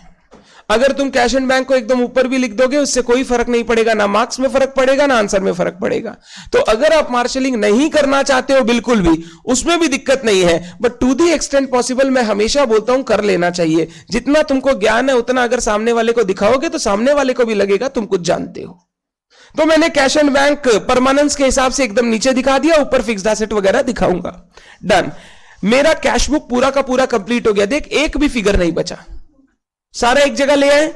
नेक्स्ट पढ़ो क्या दिया हुआ है, discount allowed to debtors and received from creditor 36 and 28 respectively. पहले अकाउंट में आओ, डिस्काउंट डेटर अकाउंट में आओ, डेटर कम हो जाएगा बाई डिस्काउंट अलाउड 36,000। एक बार डिस्काउंट के बारे में कुछ बोलो, क्या ये फाइनल अकाउंट्स में कहीं आएगा? पीएल में, ये एक्सपेंस है सर, पीएल में आएगा। चलो पीएल में, to discount allowed 36,000। Next information दिया, डिस्काउंट रिसीव्ड 28,000। डिस्काउंट रिसीव किससे होता है रे? क्रेडिटर से। तो क्रेडिटर में जाओ, लायबिलिटी कम करो, टू डिस्काउंट रिसीव्ड 28,000। मेरे को बताओ क्या ये पीएल में कहीं आएगा? क्रेडिट साइड में। तो पीएल में ले जाता हूं डिस्काउंट रिसीव्ड को क्रेडिट साइड। अगर किसी बच्चे को लग रहा है मैं फास्ट कर रहा हूं तो वो बोल सकता है बट मैं बिल्कुल फास्ट नहीं कर रहा। अगर कोई बच्चा पीछे छूट रहा है वो बोल सकता है कि सर आप थोड़ा और स्लो चलो। हम थोड़ा और स्लो हो जाएंगे, मेरे को अभी प्रॉब्लम नहीं है क्योंकि फर्स्ट सेकंड क्वेश्चन है। 2-3 क्लास जाने के बाद मैं स्लो नहीं चलूंगा, मैं स्पीड और बढ़ाऊंगा, देखूंगा तुम कितना दूर तक पहुंच सकता है मेरे साथ। ठीक, 36,000 और 28,000 मैंने डेटर क्रेडिटर में दिखा के इनकम पीएल में दिखा दिया। नेक्स्ट फिगर, टिक करते जाना फिगर्स को। Next figure, bill receivable endorsed 15,000। मैंने अपना बीआर बिल रिसीवेबल इंडोर्स कर दिया। किसको इंडोर्स करते हैं? क्रेडिटर को। तो चलो क्रेडिटर अकाउंट और बिल रिसीवेबल अकाउंट में बताओ। क्रेडिटर वाला लायबिलिटी कम हो जाएगा, डेबिट कर देता हूं, और इसका डबल एंट्री बीआर अकाउंट में बाई क्रेडिटर 15,000, बाई क्रेडिटर 15,000। कोई पंगा? सब चंगा? ठीक है, नेक्स्ट लाइन पढ़ना है आपको। Annual fire insurance premium of 6,000। Annual मतलब साल का, एक साल का। 6,000 was paid every year on 1st August for the renewal of the policy। हम लोग इंश्योरेंस का प्रीमियम पेमेंट करते हैं 1 अगस्त को, एक साल के लिए। तो इस साल भी हमने पे किया 1 अगस्त को। एक बात बता, जब मैं 1 अगस्त 2010 को पेमेंट करूंगा, इसका बेनिफिट कब तक चलेगा? 31 मार्च तक। तो फिर एनुअल कैसे हुआ?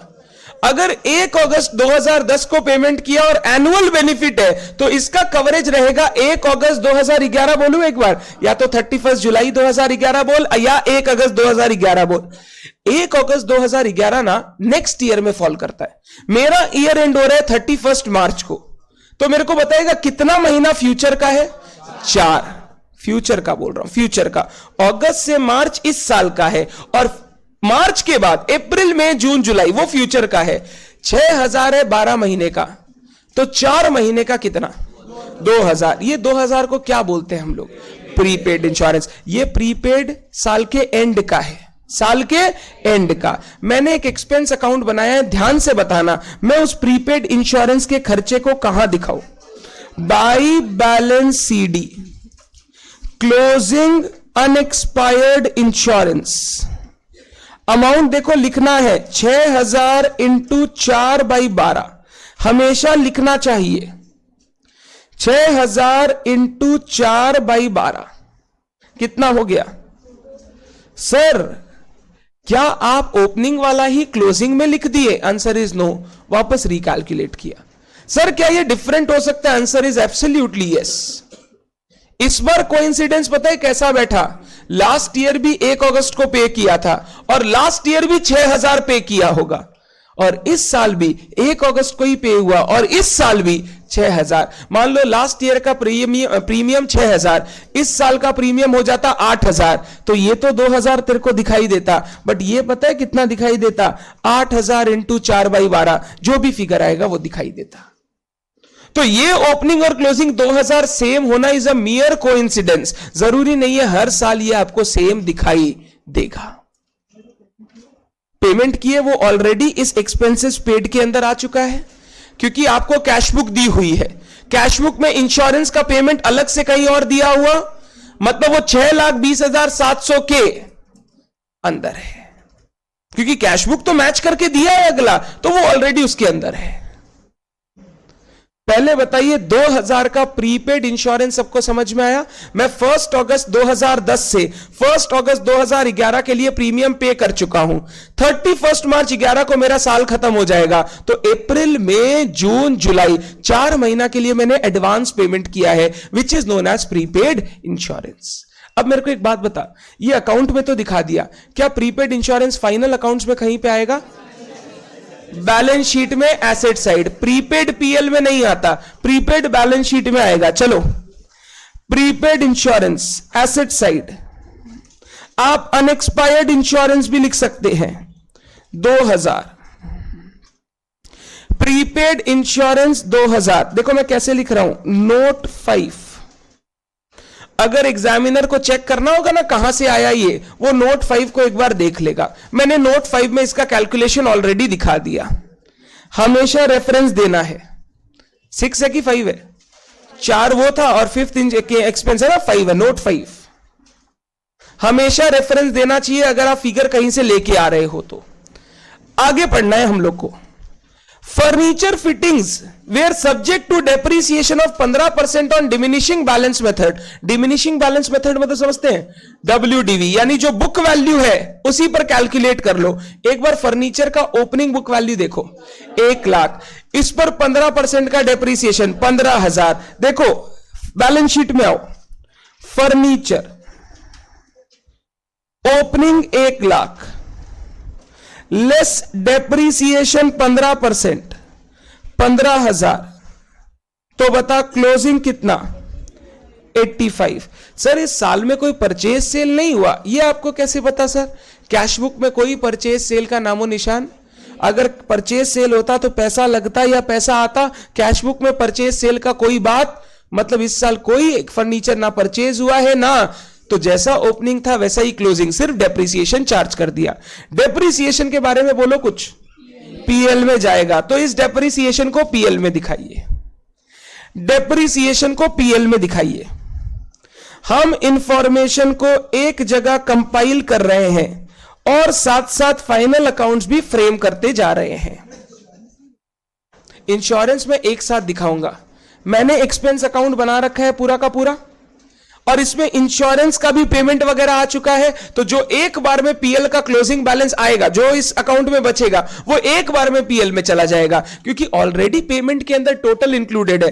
दोनों को सेपरेट करने का कोई फायदा नहीं है, टाइम बचेगा उससे। ये करो फटाफट हो जाएगा, वो दोनों अलग अलग करोगे ना टाइम ज्यादा लगेगा। इसीलिए हम लोग एक ही अकाउंट में एक साथ निकालेंगे और एक बार में पुट कर देंगे। आगे चलते हैं। ये मेरा चारों इंफॉर्मेशन का काम हो गया। नीचे आपको बताओ क्या दिया है? Closing balances. पहला बैलेंस दिया है क्लोजिंग स्टॉक, बताओ कहां कहां आएगा? पहले trading account, by closing stock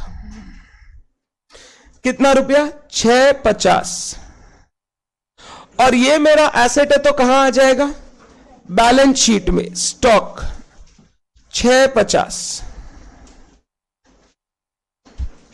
टिक करते जाना। डेटर का और बिल्स रिसीवेबल का बैलेंस दिया हुआ है, पहले अकाउंट में जाओ। डेटर अकाउंट में बताओ बैलेंस कैसे लिखूं? बाई बैलेंस सीडी कितना है रे? 152। बीआर अकाउंट में बता कैसे लिखूं? By balance CD 75। ये दोनों ही मेरे लिए पता है एसेट है। एसेट है तो फाइनल अकाउंट्स में कहां चले जाएंगे? बैलेंस शीट, जाके बैलेंस शीट में पुट कर दो। डेटर और बीआर दोनों को बैलेंस शीट में पुट कर दो। यहां आ गया डेटर, यहां आ गया बिल्स रिसीवेबल। डेटर है 152, बीआर है 75। डेटर और बिल्स रिसीवेबल। आगे चलते हैं। बिल्स पेएबल दिया है 1,40,000। बताइए बिल्स पेएबल कहां दिखाऊं? पहले अकाउंट में टू बैलेंस सीडी 140, और ये मेरा लायबिलिटी है, तो बताओ liability side of balance sheet, तो यहां आ जाएगा बिल्स पेएबल 140। एक और बैलेंस दिया हुआ है नेक्स्ट पेज में, आउटस्टैंडिंग एक्सपेंस। क्या मैंने एक्सपेंस अकाउंट बनाया है? चलो एक्सपेंस अकाउंट में कैसे दिखाऊं? To balance CD closing outstanding 5000, ये मेरा लायबिलिटी है तो बोल साथ साथ बैलेंस शीट में चला जाएगा, तो मैं लायबिलिटी को बैलेंस शीट में पुट कर देता हूं। आउटस्टैंडिंग एक्सपेंस 5000, एक्सपेंस अकाउंट में भी दिखाया, बैलेंस शीट में भी शो कर दिया। क्या तुमको एक चीज समझ में आ रहा है? आज तक पहले अकाउंटिंग किया हुआ रहता था, तुम सिर्फ फाइनल अकाउंट्स बनाते थे। अब तुम क्या कर रहे हो पता है? अकाउंटिंग करने के साथ साथ फाइनल अकाउंट्स बना रहे हो। इससे दिमाग खुलता है। क्लास 11, 12 और फाउंडेशन में जो भी किया है ना, वो सारा एक साथ वापस सीखने मिल रहा है। एक इंफॉर्मेशन लास्ट बाकी है क्वेश्चन में, बताओ। सेल्स 10 पर, जीपी 10% ऑन सेल्स। क्या तेरे पास सेल्स है टोटल? नहीं है सर, कैश सेल्स है सिर्फ। आपको कैसे पता सिर्फ कैश सेल्स ही है? डेटर तो दिया हुआ है, तो क्रेडिट सेल भी होगा। अभी सेल्स नहीं है, छोड़, सेल्स नहीं है, कॉस्ट ऑफ गुड सोल्ड है। ट्रेडिंग में दिखेगा, ट्रेडिंग में हाँ ना, बिना देखे मत बोलना। सर नहीं है, क्यों नहीं है? सर परचेज अभी तक है ही नहीं, ना कॉस्ट ऑफ गुड सोल्ड है ना सेल्स है, तो अभी तक ये मैं परसेंटेज यूज खाली डॉट करके छोड़ दो, बाद में यूज करेंगे, जब इंफॉर्मेशन मिलेगा तब यूज करेंगे। इसको छोड़ के कोई और इंफॉर्मेशन बचा नहीं, मतलब मेरा क्वेश्चन कंप्लीट हो चुका है। मैं अपनी बुक को क्लोज कर रहा हूं ताकि हमको क्वेश्चन और आगे पढ़ना ही ना पड़े। मैंने सब कुछ पढ़ लिया है क्वेश्चन में। अब स्टार्ट करें, बंद करना। सुन, अब हमारा काम रहेगा लेजर अकाउंट्स को क्लोज करके मिसिंग फिगर्स कैलकुलेट करना। यह सबसे टेढ़ा काम है पूरे क्वेश्चन का। एक बात सच में बताना, हर बच्चा of the class including weakest, आपको ऐसा लगा कि अभी तक जो हमने किया उसमें कुछ ज्ञान था? मैंने सिर्फ आपको हेल्प करने के लिए हेल्प किया। अदरवाइज मैं आपको बोलता ना इतने अकाउंट बनाने हैं, इन सबको फटाफट प्लेस करके दो। एक भी ट्रांजैक्शन ऐसा नहीं था जिसमें मैंने कुछ एक्स्ट्रा समझाया जो तुमको पहले से पता नहीं था। अभी तक के काम में कोई ज्ञान था ही नहीं, ज्ञान अब शुरू हो रहा है। सर ज्ञान है क्या? हम लोग जब लेजर अकाउंट्स को क्लोज करेंगे, लेजर अकाउंट से इंफॉर्मेशंस मिलेगी। ज्ञान है वो इंफॉर्मेशन किस चीज को पर्टेन करता है, वो ध्यान में रखना।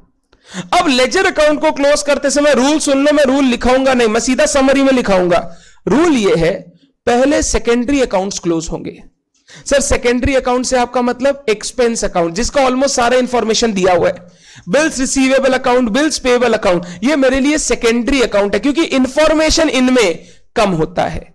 उसके बाद हम लोग प्राइमरी अकाउंट बंद करेंगे, जैसे डेटर अकाउंट, क्रेडिटर अकाउंट। बिना बीआर अकाउंट को बंद किए डेटर अकाउंट को बंद करोगे तो हो सकता है बीआर और डेटर में कुछ कनेक्शन हो जो तुमसे मिस हो जाए। तो पहले बीआर बंद होगा, फिर डेटर, पहले बीपी बंद होगा, फिर क्रेडिटर, और लास्ट में हम लोग किसको बंद करेंगे पता है? कैश को। सर कैश को एकदम लास्ट में क्यों बंद करना चाहते हो? आंसर इज, ये ऐसा अकाउंट है जो सबसे कनेक्टेड है। भैया हमने तो कैश बनाया नहीं तो इस क्वेश्चन में बोल नहीं रहा हूं, बट नेक्स्ट क्वेश्चन में जब कैश बनाओगे, कैश अकाउंट एकदम लास्ट में बंद करना चाहिए क्योंकि वो अकाउंट सबसे कनेक्टेड है। हो सकता है डेटर से भी कुछ कैश निकल के आ जाए, बिल रिसीवर से भी कुछ कैश निकल के आ जाए, तो उस अकाउंट को सबसे लास्ट में क्लोज करना चाहिए, unless there is a deadlock और unless there is a problem कि पहले दूसरे को क्लोज नहीं कर सकते। तो हम लोग अकाउंट्स क्लोज करेंगे, पहले सेकेंडरी अकाउंट्स, फिर प्राइमरी अकाउंट्स। सेकेंडरी अकाउंट्स में expenses, BR, BP, primary accounts में डेटर, क्रेडिटर और कैश। हम लोग इस हायरार्की में चीजों को क्लोज करेंगे। सबसे पहले हम लोग एक्सपेंस अकाउंट में जाएंगे। एक्सपेंस अकाउंट में मेरे को बता, क्या इंफॉर्मेशन तेरे को मिल सकती है इस अकाउंट से? सर कितना खर्चा इस साल पीएल में जाएगा? सर हमने खर्चे का पेमेंट वगैरह सब रिकॉर्ड कर लिया, अब कितना खर्चा पीएल में जाएगा सर वो मिल जाएगा। तो निकालो पीएल का एक्सपेंस। कैसे लिखूं? By PL account, balancing figure. सब बच्चे ऐसे ही लिखेंगे जैसे मैं लिख रहा हूं। अगर कोई बच्चा बैलेंसिंग फिगर नहीं लिखता है तो भाई घर जाके पता ही नहीं चलेगा फिगर आया कहां से। बैलेंसिंग फिगर मतलब ये फिगर दिया हुआ नहीं था, हमने सिर्फ प्लस माइनस करके कैलकुलेट किया है। कितना आ रहा है बता? 5,80,700, 5,80,700। टोटल आ रहा है 6,27,700। अब बताइए एक्सपेंस पीएल में कैसे दिखाऊं? टू एक्सपेंस, पीएल में डेबिट साइड, टू एक्सपेंस, कुछ नहीं किया मैंने, डेबिट माइनस क्रेडिट किया, वैल्यू निकल के आ गया। कोई भी बच्चा बिना कैलकुलेटर के ये फिगर बोर्ड देख के नहीं लिखेगा, हर बच्चा कैलकुलेट खुद से करेगा, तब पता चलेगा क्यों कैसे फिगर्स आ रहे हैं। पीएल में चलो, टू एक्सपेंस, और पास में बताए क्या लिखना चाहिए, नोट 5, 5,80,700।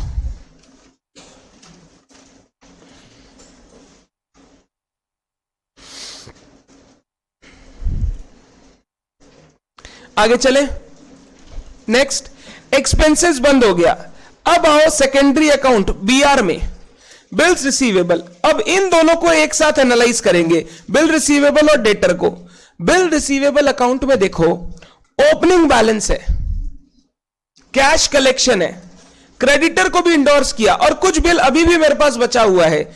एक बात सोच के देखना, 3,40,000 का तो एक तो पेमेंट दिया हुआ है, कलेक्शन दिया हुआ है, जबकि ओपनिंग बिल रिसीवेबल सिर्फ 60,000 था। मतलब पक्का इस साल हमने डेटर पे और बिल ड्रॉ किया है, हां या ना? बिना ड्रॉ किए तेरे पास बिल का पेमेंट कभी आ ही नहीं सकता। मतलब अब इस अकाउंट में जो मिसिंग फिगर है, पता है क्या है? हमने इस साल में कितना बिल ड्रॉ किया है। तो बताओ मैं कैसे लिखूं इसको? To debtors account, to debtors account 3,70,000, total हो गया 4,30,000। सर मान लो ये ऑलरेडी दिया हुआ होता और क्रेडिट साइड में कुछ मिसिंग होता, तो वो हो सकता था जो बिल डिसऑनर हो गया ड्यूरिंग द ईयर। हमको दिया हुआ है, बिल का कलेक्शन आया, बिल इंडोर्स किया, तो हो सकता है कुछ बिल में से डिसऑनर भी हो जाए। तुमको मान लो क्वेश्चन में दे देता bill drawn during the year 4 lakh, यहां पे 4 लाख ऑलरेडी दे देता, तो 30,000 का क्लोजिंग फिगर आता, बैलेंस आता क्रेडिट साइड में। वो बैलेंस क्या लेते? सर सब कुछ दिया हुआ है, डिसऑनर के बारे में कुछ नहीं बोला है, सर क्रेडिट साइड में तो डिसऑनर ही आएगा, तो हम लोग उसको डिसऑनर बोल के लिख देते।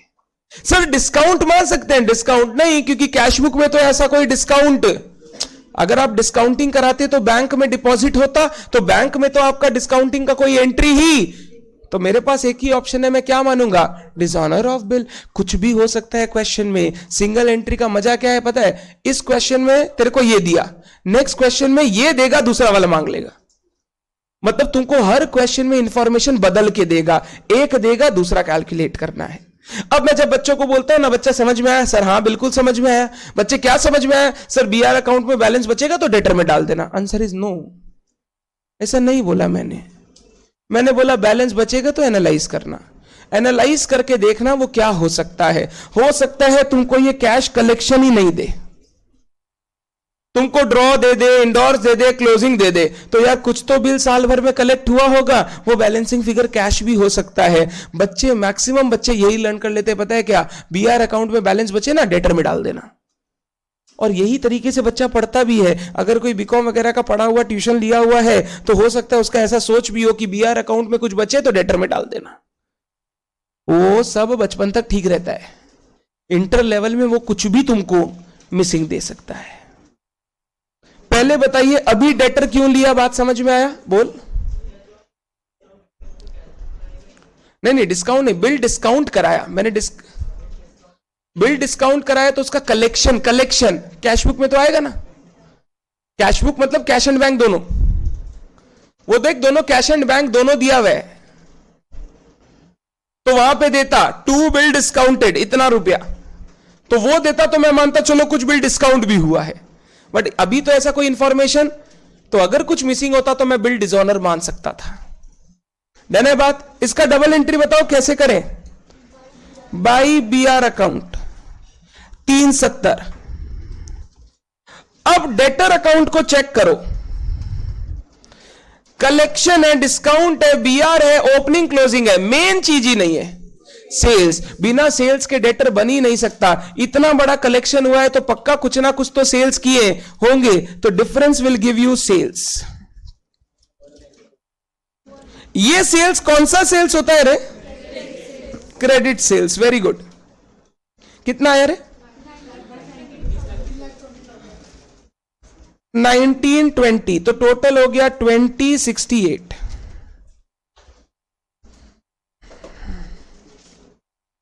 $19,20,000। इस सेल्स के साथ क्या करें फाइनल अकाउंट्स में? ट्रेडिंग में ऐड कर दूं? चलो ट्रेडिंग में चलते हैं। सबका ये 19,20,000 आ गया प्लस माइनस करके। ट्रेडिंग अकाउंट में सेल्स में क्रेडिट सेल्स 19,20,000, तो टोटल बता 93। अब सुन, टोटल सेल्स मिल गया, जीपी दिया था 10%, क्या जीपी निकल जाएगा? चलो जीपी निकाले। To gross profit 10% of 93 lakhs 9,30,000, और यहां पर बाई जीपी 9,30,000। ट्रेडिंग अकाउंट में अब सब कुछ आ गया एक्सेप्ट वन थिंग, तो क्या निकल जाएगा यहां से? परचेज।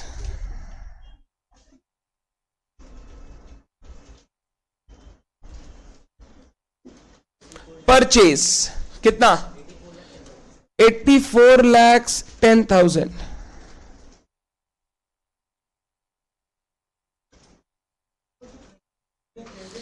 एक बार क्रेडिटर अकाउंट में जाओ जाओ जाओ। क्लोजिंग बैलेंस भी बाकी है, परचेज भी बाकी है। अब एक ही अकाउंट से दो चीज कैसे निकालेंगे? तो वहां से नहीं निकलेगा, जो जहां से मिल पा रहा है वहां से खोजने का है। तो यहां से अगर ये मिल गया, अब इसको आगे लेके जाएंगे। क्या बैलेंस सेम आएगा? नहीं आएगा, वहां तो क्लोजिंग बैलेंस ही नहीं दिया हुआ है ना। वहां तो क्लोजिंग बैलेंस ही नहीं दिया, तुम उससे पहले परचेज कैसे बैलेंस कर पाओगे? तो वहां पे क्लोजिंग बैलेंस भी निकलेगा, है ना बात। टोटल कर लो इसका 9950। अब ये परचेज को बताओ मैं कहां बैठा दूं? क्रेडिटर अकाउंट में। क्यों? कैश परचेज नहीं हो सकता?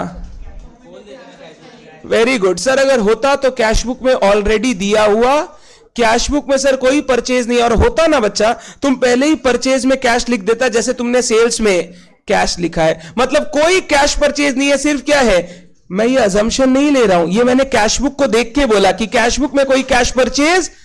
तो चलो परचेज को दिखाते हैं क्रेडिटर अकाउंट में। बाई परचेज बोलो कितना? 84,10,000।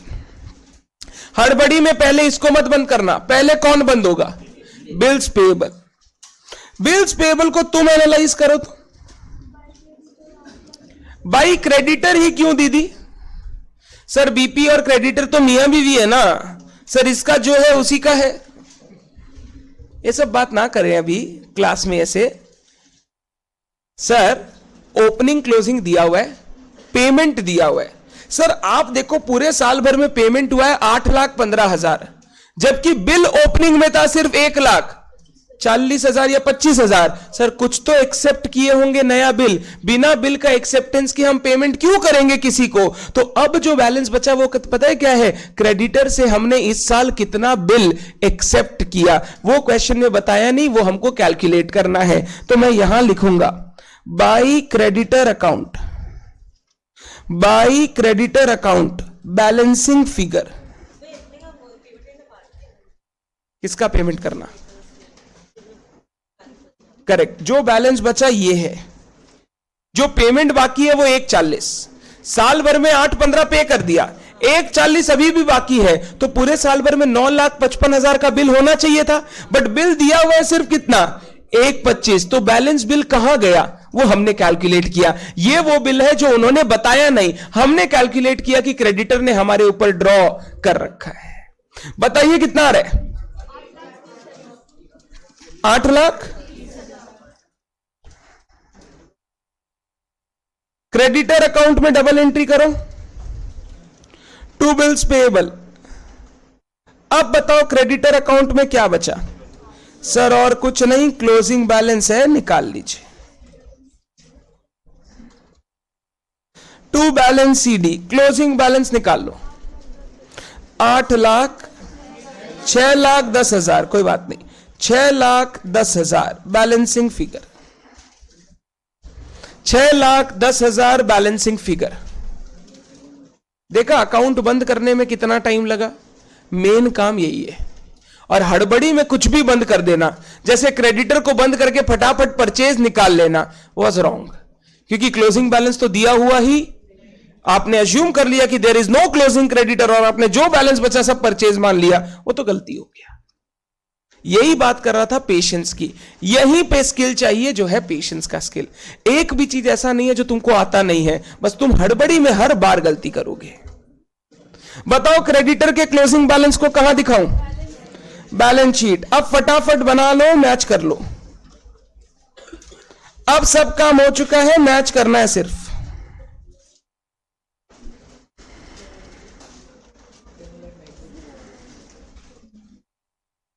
$6,10,000 बैलेंस शीट में बैठा दिया।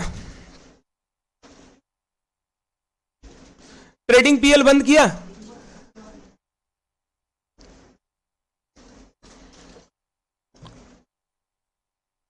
डन।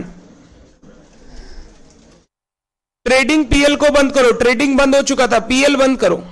नेट प्रॉफिट आएगा, बैलेंस शीट में डालो, मैच हो जाएगा।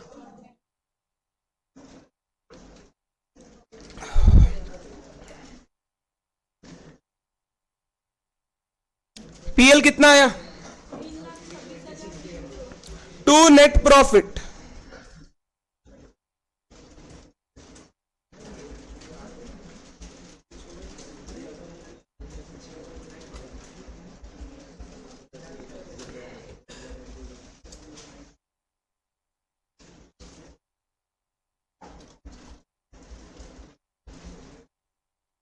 $958 और net profit 326,300। Add net profit 326,300, तो ये आएगा 336,300।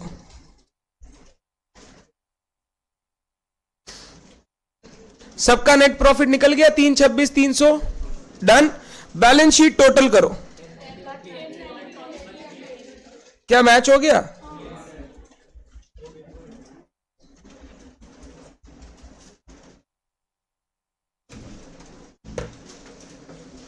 $1091,300।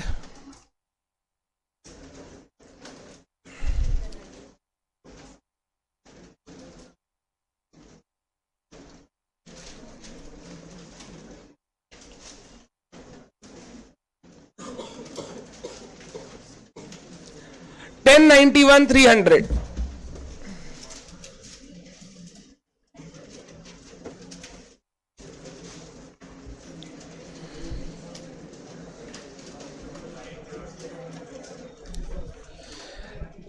बताइए क्या ऐसा कुछ है जो रॉकेट साइंस जैसा है, समझने लायक नहीं है? टफ बोल के कुछ था यहां पे ट्रेडिंग पीएल बैलेंस शीट बनाने में? सिर्फ एक चीज का जरूरत है, शांति रखना। अदरवाइज क्या होता है, आप किसी चीज को कुछ भी मान के आगे बढ़ जाते हैं और क्वेश्चन में बाद में समझ में आता है ऐसा तो कुछ था ही। हड़बड़ी नहीं करना है सिंगल एंट्री में। बस एक ही चीज बोलूंगा, बाद बाकी इस चैप्टर को पढ़ाने में कुछ है ही नहीं। मेरे को कुछ पढ़ाना ही नहीं है, आप सिर्फ क्वेश्चंस करवाना है, डन। किसी बच्चे को कोई डाउट है तो पूछ लो, नहीं डाउट है तो हम लोग क्वेश्चन नंबर 5 में जाएंगे।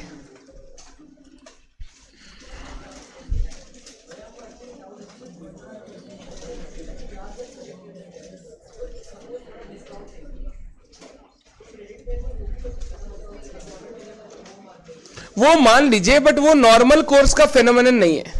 बीआर कलेक्ट अगर मैच्योरिटी पे हो रहा है, आपको अगर बोल दे कि हाँ डिस्काउंट है, ये सब चीज तब मानना चाहिए जब क्वेश्चन ने हिंट दिया है कि there are some bill receivable which have been retired by the, retirement of bill बोलते हैं हम लोग इसको, रिटायर्ड बाय दी ड्रॉई। अगर वो रिटायर किया टाइम से पहले दिया है तब मैं इसको रिबेट लिखूंगा, बट जब तक नहीं बोलता है मैं इस चीज को अज्यूम नहीं करता। मतलब ये सब ना रेगुलर बेसिस का चीज नहीं है।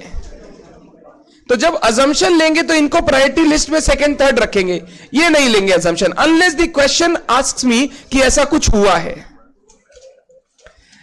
क्वेश्चन नंबर 5 पढ़ेंगे हम लोग। 5 मिनट का ब्रेक चाहिए तो ले सकते हैं आप। यार तुम लोग को नहीं चाहिए तो उन लोग को तो लेने दो जिनको चाहिए। फाउंडेशन जो पढ़ा हुआ वो जानता है ब्रेक व्रेक नहीं लेना चाहिए भैया से।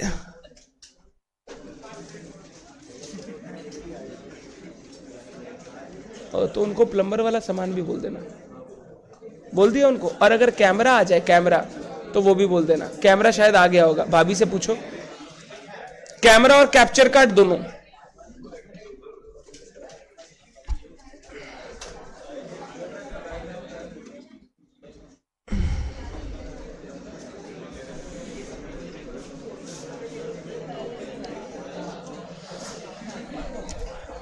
आइए, आज के डे का लास्ट क्वेश्चन, फिर क्लास खत्म। 5 मिनट का ब्रेक दूं क्या? ओ पता नहीं था, ठीक है।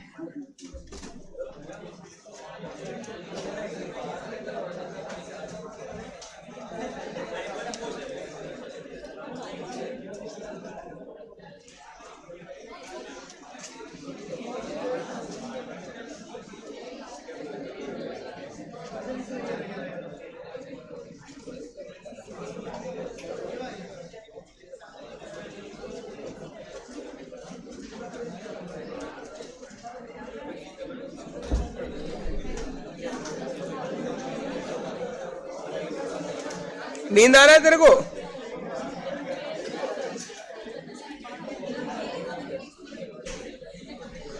अब सारा ट्यूशन स्टार्ट हो गया, लॉ वगैरह भी स्टार्ट हो गया ना।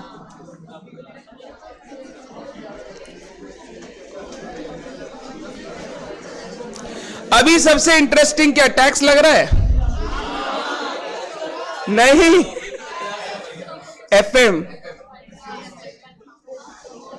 एफएम में खाली बैठ के कैलकुलेटर घुमाओ और एफएम हो जाए। क्यों? Cost tax, cost FM technical है तभी तो मजा है। समझो बात को। हम तुमको अभी बताएं एक चीज, मेरे से एक बात सुन लो, फाइनल में काम आएगा। कॉस्ट ऐसा सब्जेक्ट है जो इंटर में जितना पढ़ते हो फाइनल में उसका 10 गुना है। हाँ, कॉस्ट मतलब तुमने जो चैप्टर पढ़ा फाइनल में वापस घूम के आएगा, पर तुमको जाके लगेगा हमने तो ऐसा कुछ पढ़ा ही नहीं। अगर अच्छे से इंटर लेवल पे ना पढ़ा जाए तो फॉर्मूला वाइज कॉस्ट को मत पढ़िएगा। थोड़ा सा फॉर्मूला क्यों आया, कोई चीज के पीछे रैशनली क्या है, वो जानने का कोशिश कीजिएगा। इसके लिए आपको हेल्प करेगा नंबर 1 क्लास का डिस्कशन, नंबर 2 इंस्टीट्यूट का मटेरियल। जब भी टाइम मिलता है कोई चैप्टर का थ्योरी बैकग्राउंड पढ़ लेना, आपको बहुत हेल्प करेगा। आपको लगेगा कि मैंने जो क्लास में समझा उसका डबल क्लैरिटी इंस्टीट्यूट का थ्योरेटिकल ज्ञान पढ़ने से हमको आ गया। अगर टाइम मिले तो ट्राई करना, आपको बहुत अच्छा लगेगा। और जितना लेवल पे आप इंटर में पढ़ोगे उससे 10 गुना टफ कॉस्ट फाइनल्स में है। और फाइनल में ग्रुप 2 में एक ही पेपर जो अटकाता है अब, वो है कॉस्ट। पहले एक इसका था, इसका इंफॉर्मेशन सिस्टम, वो सबको अटकाता था, अब कॉस्ट सबको अटकाता है। और ग्रुप 1 में एक पेपर है ऑडिट। जितना ऑडिट अभी तुमको थोड़ा बहुत अच्छा लगेगा, फाइनल लेवल में ऑडिट पढ़ने का इच्छा नहीं करेगा, इतना टेक्निकल। तो कॉस्ट वाला चैप्टर जो भी पोर्शन है ना, तरीके से पढ़ना उसको। Cost is very important for practical purpose. तुम आज चाहे बिजनेस करो, तुम आज चाहे सर्विस में जाओ, एवरी कंपनी इंटेंड्स या योर बिजनेस इंटेंड्स कि मालिक जो है उसके पास ऐसा दिमाग होना चाहिए कि वो कॉस्ट रेगुलर बेसिस पे कंट्रोल कर सके। तो कॉस्ट कंट्रोल ही तुम्हारा प्राइमरी ऑब्जेक्टिव होगा। अब उसको कंट्रोल करने के लिए कॉस्ट होता क्या है वो समझना बहुत जरूरी है। कौन से कॉस्ट को कंट्रोल कर सकते हैं, कौन से कॉस्ट को नहीं कर सकते, दैट इज वेरी इंपॉर्टेंट। तो अगर बिजनेसमैन बनना है, कॉस्ट का नॉलेज सबसे पहला नॉलेज है जो होना चाहिए। बाद बाकी जो जॉब करेंगे, ऑडिट वगैरह करेंगे, उनको ये सब का जरूरत नहीं पड़ता है। बट जो बिजनेसमैन बनना चाहते हैं, कॉस्ट को थोड़ा ध्यान से पढ़ना, टैक्सेशन को थोड़ा ध्यान से पढ़ना। ये सब ऐसा जगह है जहां पर बिजनेस का पैसा बचाया जा सकता है। जितना बचाएंगे उतना कमाएंगे। ये सबसे अच्छा सब्जेक्ट है। मेरा पर्सनल फेवरेट टैक्स है, फिर अकाउंट्स है। पहला फेवरेट टैक्स है मेरा। पढ़ाते क्यों नहीं है ये मत पूछो, सीख रहे हैं, ठीक है। चलिए, page number 5, question number 5, the last question for the day. Page 5, question 5. कल से थोड़ा टाइम से स्टार्ट करेंगे क्लास. 2:10 2:15 मत किया कीजिए, टाइम से स्टार्ट कीजिए, फिर वो आदत लग जाता है. अभी तुमको आदत है, फिर मेरे को आदत हो जाएगा. हम ये आदत लगाना नहीं चाहते हैं. अबे फाउंडेशन नहीं है क्या? ये नहीं, फाउंडेशन नहीं है. चलो, ये हम लोग का सांप है.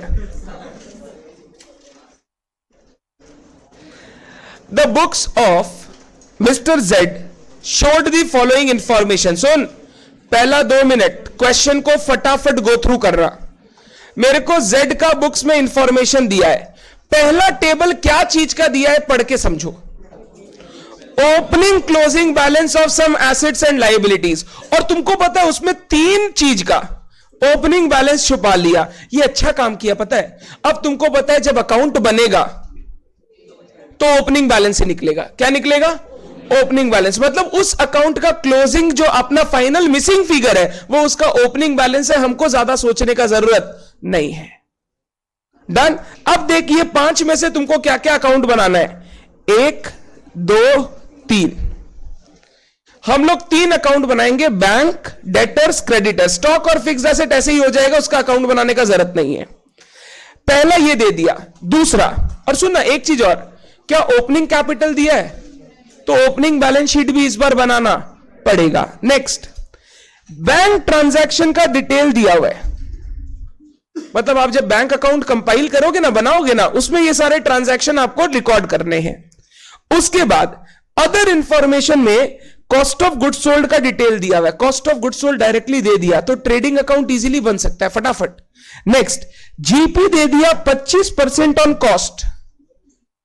बिना कुछ किए सेल्स का फिगर निकालो.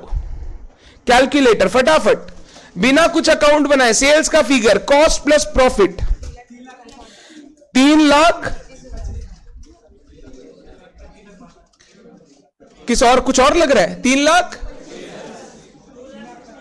प्रथम, यहां पे 25% ऑफ कॉस्ट दिया है रे, और वो इंफॉर्मेशन भी कॉस्ट है तो सीधा 25% मार, और कुछ नहीं करना था. कन्वर्ट मत कीजिएगा, ये भी कॉस्ट है और ये भी कॉस्ट है तो सीधा 25%. तो कितना आया? 3 lakh. Cost plus profit equal to sales, तो 260 प्लस 25% इक्वल टू 325. आगे, book value of asset sold. ये एक हिंट है. बताओ क्या? साल में कुछ एसेट बिका है. प्रॉफिट लॉस बाद में देख लूंगा, बट बिका है उसका हिंट है. नीचे बोल रहा है ट्रेडिंग पीएल बनाओ और बैलेंस शीट बनाओ एज ऑन 31 दिसंबर 2007. तो ट्रेडिंग पीएल बैलेंस शीट बनाना है. वर्किंग में देख ले, ओपनिंग बैलेंस शीट और 3 अकाउंट, बैंक, डेटर और क्रेडिटर. फटाफट फॉर्मेट टानो. ये पहला 2 मिनट क्वेश्चन पढ़ने का. अब 2 मिनट फॉर्मेट बनाने का. फास्ट बोल बाबू. हाँ, working.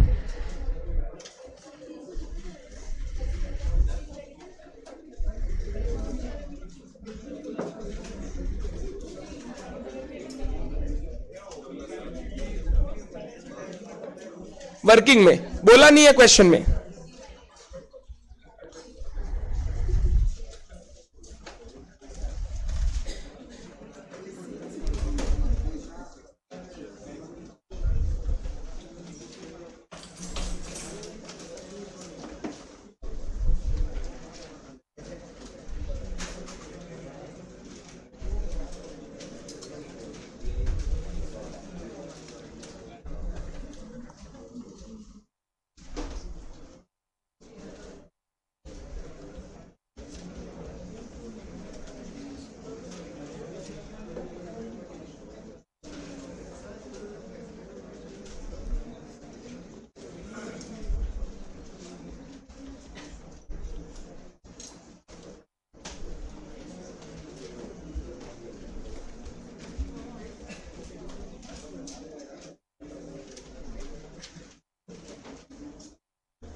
Debtor creditor, bank account, और इधर आ गया बैलेंस शीट।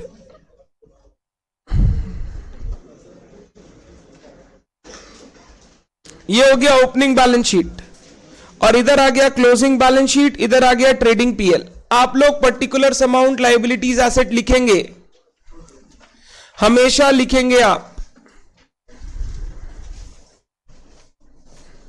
तो ये 4 से 5 मिनट मेरे को सबसे पहले क्वेश्चन को बेसिक पढ़ने में और फॉर्मेट बनाने में लगेगा। अब क्वेश्चन को शुरू से पढ़ना चालू करते हैं। पहला टेबल पढ़ना है, ओपनिंग क्लोजिंग बैलेंस जो जो दिया है जगह जगह पर बैठाना है। पहला बैलेंस किसका दिया? बैंक। पहले अकाउंट में जाओ, अकाउंट में ओपनिंग बैलेंस दिया क्या? नहीं दिया। मैं जगह लिख के छोड़ रहा हूं भैया, ये तो क्रेडिट भी हो सकता है, नॉर्मली क्या होता है रे? डेबिट। तो एक बार मैं नॉर्मली लिख रहा हूं डेबिट बैलेंस, जगह छोड़ दी मैंने। जगह क्यों छोड़ी? ताकि बाद में नीचे ना लिखना पड़े, जगह रहे वहां पे। क्लोजिंग बैलेंस कितना दिया हुआ है? 50,000। मेरे को बता, ये क्लोजिंग बैलेंस एसेट कहां जाएगा? Closing balance sheet. जाओ दिखाओ क्लोजिंग बैलेंस शीट।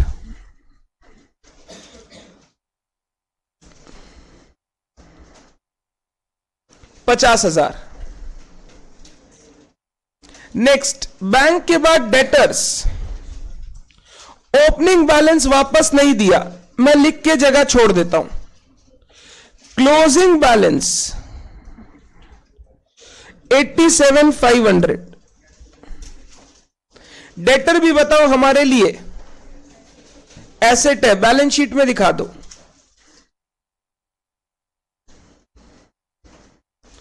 बस डेटर को लिखते समय बैलेंस शीट में इतना सा ध्यान रखना, हो सकता है कोई प्रोविजन वगैरह का बाद में एडजस्टमेंट दे दे, नहीं है इस क्वेश्चन में, बट कभी दे दे तो डेटर को इनर कॉलम में लिखना, सीधा आउटर में मत लिखना। नेक्स्ट चलो, क्रेडिटर्स टू बैलेंस सीडी।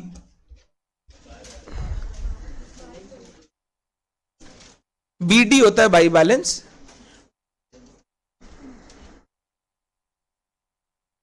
नहीं, ये सब गलती हो सकता है मेरे से भी रे। 46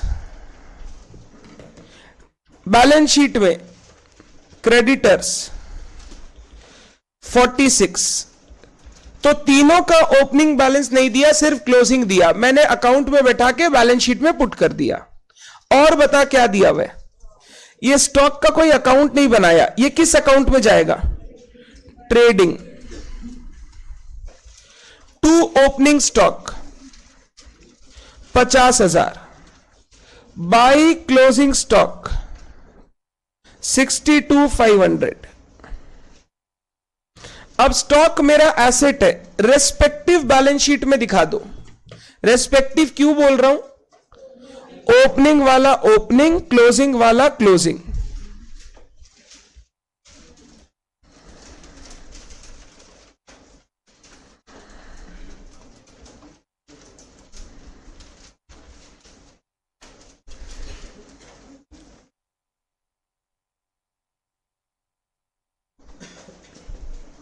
आगे बता क्या दिया हुआ है? Fixed asset. कोई अकाउंट बनाया है क्या? नहीं। ओपनिंग वाला ओपनिंग बैलेंस शीट 7,500। क्लोजिंग वाला क्लोजिंग बैलेंस शीट में एक बार मत दिखाओ, क्योंकि आपको पता है एसेट में पक्का डेप्रीसिएशन वगैरह का लोचा कुछ होगा। एक बार मैं नहीं दिखा रहा हूं क्योंकि मेरे को पता नहीं इज इट आफ्टर डेप्रीसिएशन और बिफोर डेप्रीसिएशन। अगर आफ्टर डेप्रीसिएशन होगा मैं 9,000 सीधा दिखा दूंगा बाद में पढ़ने के बाद। अगर बोलेगा बिफोर डेप्रीसिएशन तो पहले मेरे को डेप्रीसिएशन भी चार्ज करना पड़ेगा। वेट करता हूं, मैंने अभी तक क्वेश्चन उतनी डीपली पढ़ा नहीं है। डॉट कर दो उस पर, डॉट। 9,000 पे डॉट कर दो, 7,500 को टिक कर दो। पहले बताइए, फर्स्ट टेबल सबको क्लियर है? सेकंड टेबल बैंक का ट्रांजैक्शन। पहला ट्रांजैक्शन पढ़िए, रिसीट फ्रॉम डेटर्स। तो बैंक में पैसा मिला, पैसा मिला तो डेबिट साइड, टू डेटर्स। कितना रुपया मिला रे? 3,40,000। और डेटर अकाउंट में बाई बैंक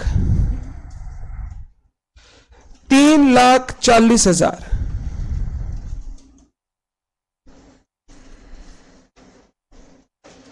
कोई दिक्कत? क्या फाइनल अकाउंट्स में कलेक्शन कहीं आएगा? कहीं नहीं आएगा, ना ट्रेडिंग, ना पीएल, ना बैलेंस शीट। आगे चलते हैं। पेमेंट टू क्रेडिटर्स, हमने क्रेडिटर को पे किया है तो बैंक अकाउंट में क्रेडिट बाई क्रेडिटर्स। आपने बचपन में कैश बुक बनाई होगी, याद है? हम लोग पढ़ते थे all receipts on the debit side, all payments on the credit side. ये तो बेसिक है एकदम। चलो क्रेडिटर्स में कैसे लिखूं? To bank 2,80,000। टिक करते जा रहे हैं। कैपिटल ब्रॉट इन, कैपिटल लाया, इंट्रोडक्शन, पहले बैंक में पैसा आया, टू कैपिटल। और मेरे को बताओ इसका क्या इफेक्ट होगा? बैलेंस शीट में कैपिटल से ऐड हो जाएगा। अभी तो ओपनिंग कैपिटल पता नहीं है, मैं ऐसे लिख देता हूं, प्लस इंट्रोडक्शन। ये लिख दो, नहीं तो भूल जाओगे लास्ट तक जाते जाते। या तो वहां पे डॉट दे दो या यहां पर लिख दो, दोनों में से एक काम कर लेना। इंट्रोडक्शन 5,000।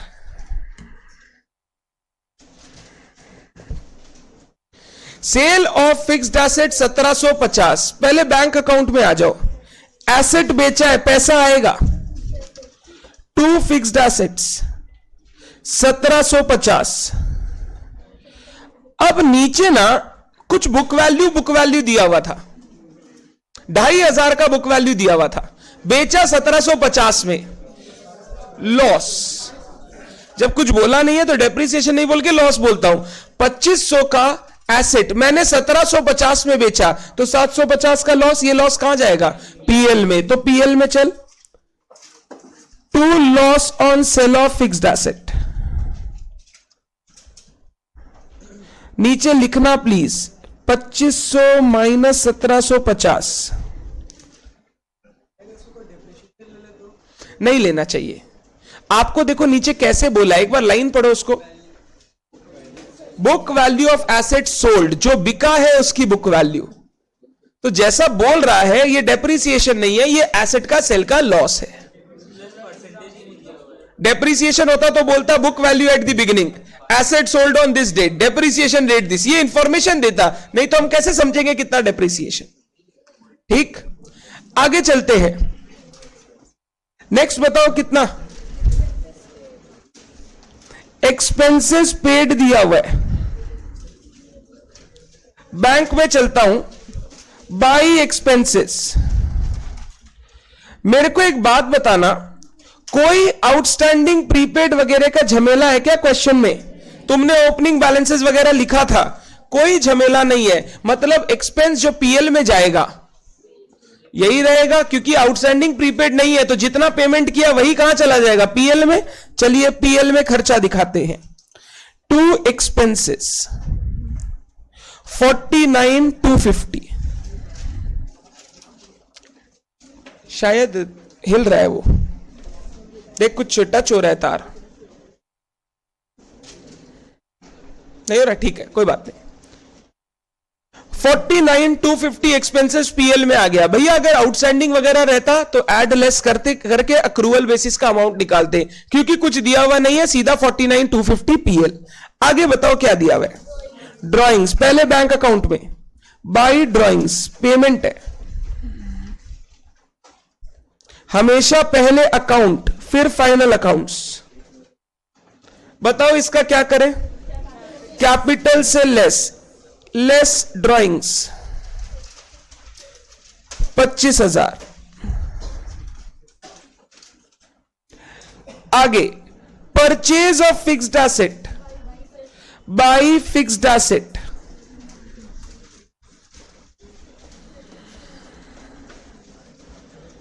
$5,000। अब सुन, ये फिक्स्ड एसेट कहां आएगा? बैलेंस शीट में आएगा, क्योंकि बैलेंस शीट में क्लोजिंग बैलेंस ऑलरेडी दिया हुआ है। हम लोग को एक बार फिक्स्ड एसेट को एनालाइज करना चाहिए। ओपनिंग कितना था? 7,500। 5,000 और खरीदा, 12,500। 2,500 बेच दिया, 10,000। 10,000 का फिक्स्ड एसेट होना चाहिए था, जिसका बैलेंस दिया हुआ है 9,000, तो 1,000 रुपए का depreciation.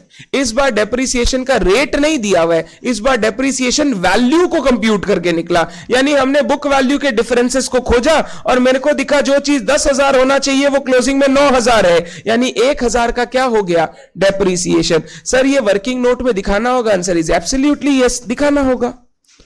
Working note 5, depreciation on fixed asset. मैं दो तरीके से लिखूंगा, आपको अभी दोनों उतारना है, एग्जाम में वो करना है जो आपको पसंद है। पहला हो गया स्टेटमेंट फॉर्म, एकदम बेसिक स्टेटमेंट जो अभी डिस्कस किया तुमसे। Opening balance of fixed asset कितना था, 7.5। एड परचेज कितना खरीदा, 5, less WDV of asset sold कितना बेचा, कितना मैं बेचा नहीं पूछ रहा हूं, कितना बेचा पूछ रहा हूं, 2,500। तो बता कितना बचा, 10,000, जबकि क्लोजिंग फिक्स्ड एसेट है 9,000, तो डिफरेंस 1,000 क्या हो गया, डेप्रीसिएशन 1,000। पहला तरीका हो गया, जो सोचते हो वही स्टेटमेंट में बना दो, 1,000। दूसरा तरीका हो गया, फिक्स्ड एसेट अकाउंट बना लो। जिनको ज्यादा नहीं सोचना है वो अकाउंट बना लो। सर अकाउंट में कैसे पुट करें, जैसे फिक्स्ड एसेट अकाउंट बनता है, opening balance to balance BD, purchase to bank, sales by bank, loss हुआ बाई PL, टोटल मिला के 2,500 आ गया क्या, 2,500। क्लोजिंग बैलेंस बोल कितना था, 9,000। तो देख कोई बैलेंसिंग फिगर है क्या 1,000 का, और वो 1,000 क्रेडिट साइड में आ रहा होगा, तो वो निकल जाएगा बाई डेप्रीसिएशन। आप ये भी कर सकते हो, आप स्टेटमेंट में भी लिख सकते हो, जो आपको simple, easy and time saving लगे वो आप कर लो।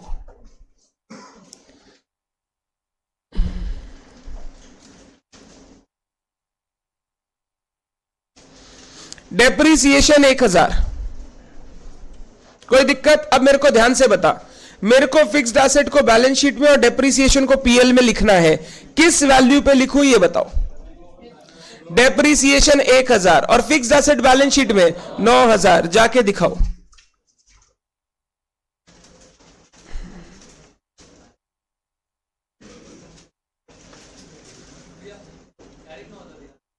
हाँ डायरेक्ट 9,000। जब आपने वर्किंग दिखा दिया ना, वापस दिखाने का जरूरत नहीं है, वहां पे लिख दो नोट 5, देखना होगा वो नीचे देख लेगा। यहां आ जाएगा फिक्स्ड एसेट नोट 5 9,000, और यहां आ जाएगा टू डेप्रीसिएशन नोट 5 1,000। हमेशा नोट का रेफरेंस दे दो, डबल बार काम नहीं करना पड़ेगा। क्या चीज का? क्लोजिंग बैलेंस ऑलरेडी दिया हुआ है। ये बोल रहे हैं सर इसको क्या पूरा करके दिखाना पड़ेगा? मैंने बोला वापस करके मत दिखा, वहां रेफरेंस दे दे अगर तेरे को लगता है दिखाना है नोट 5 का। डन है बात? अब मेरे को बता, तुम लोग मेरे को बोला था सेल्स वगैरह के बारे में कुछ बोला था, तुमको COGS दिया हुआ है, जीपी बोला 25%, तो जीपी निकल सकता है। मैं लिख रहा हूं 2 GP, 25% ऑफ 2,60,000 65,000। तो अगर जीपी 65,000 कॉस्ट 260, तो सेल्स 260 प्लस 65 325। देख इस अकाउंट में सब कुछ आ गया। परचेज बचा है तो परचेज क्या निकल जाएगा? बैलेंस निकल जाएगा, निकाल लो purchase. To purchase balancing figure 272, कोई बच्चा इसको रिकंसाइल कर सकता है? कॉस्ट ऑफ गुड्स सोल्ड से रिकंसाइल करो, वही आ रहा है, वही आना चाहिए। कॉस्ट ऑफ गुड्स सोल्ड से अगर रिकंसाइल करोगे ना, purchase is equal to cost of goods sold plus closing stock minus opening stock. Cost of goods sold 260, purchase closing stock हो गया 62,500, ओपनिंग स्टॉक हो गया -50, तो पता है वो कितना आएगा? 2,72,500 जो हम लोगों ने कैलकुलेट किया है। तो लास्ट इंफॉर्मेशन जो बची थी मैंने उससे सेल्स, परचेज और जीपी निकाल लिया।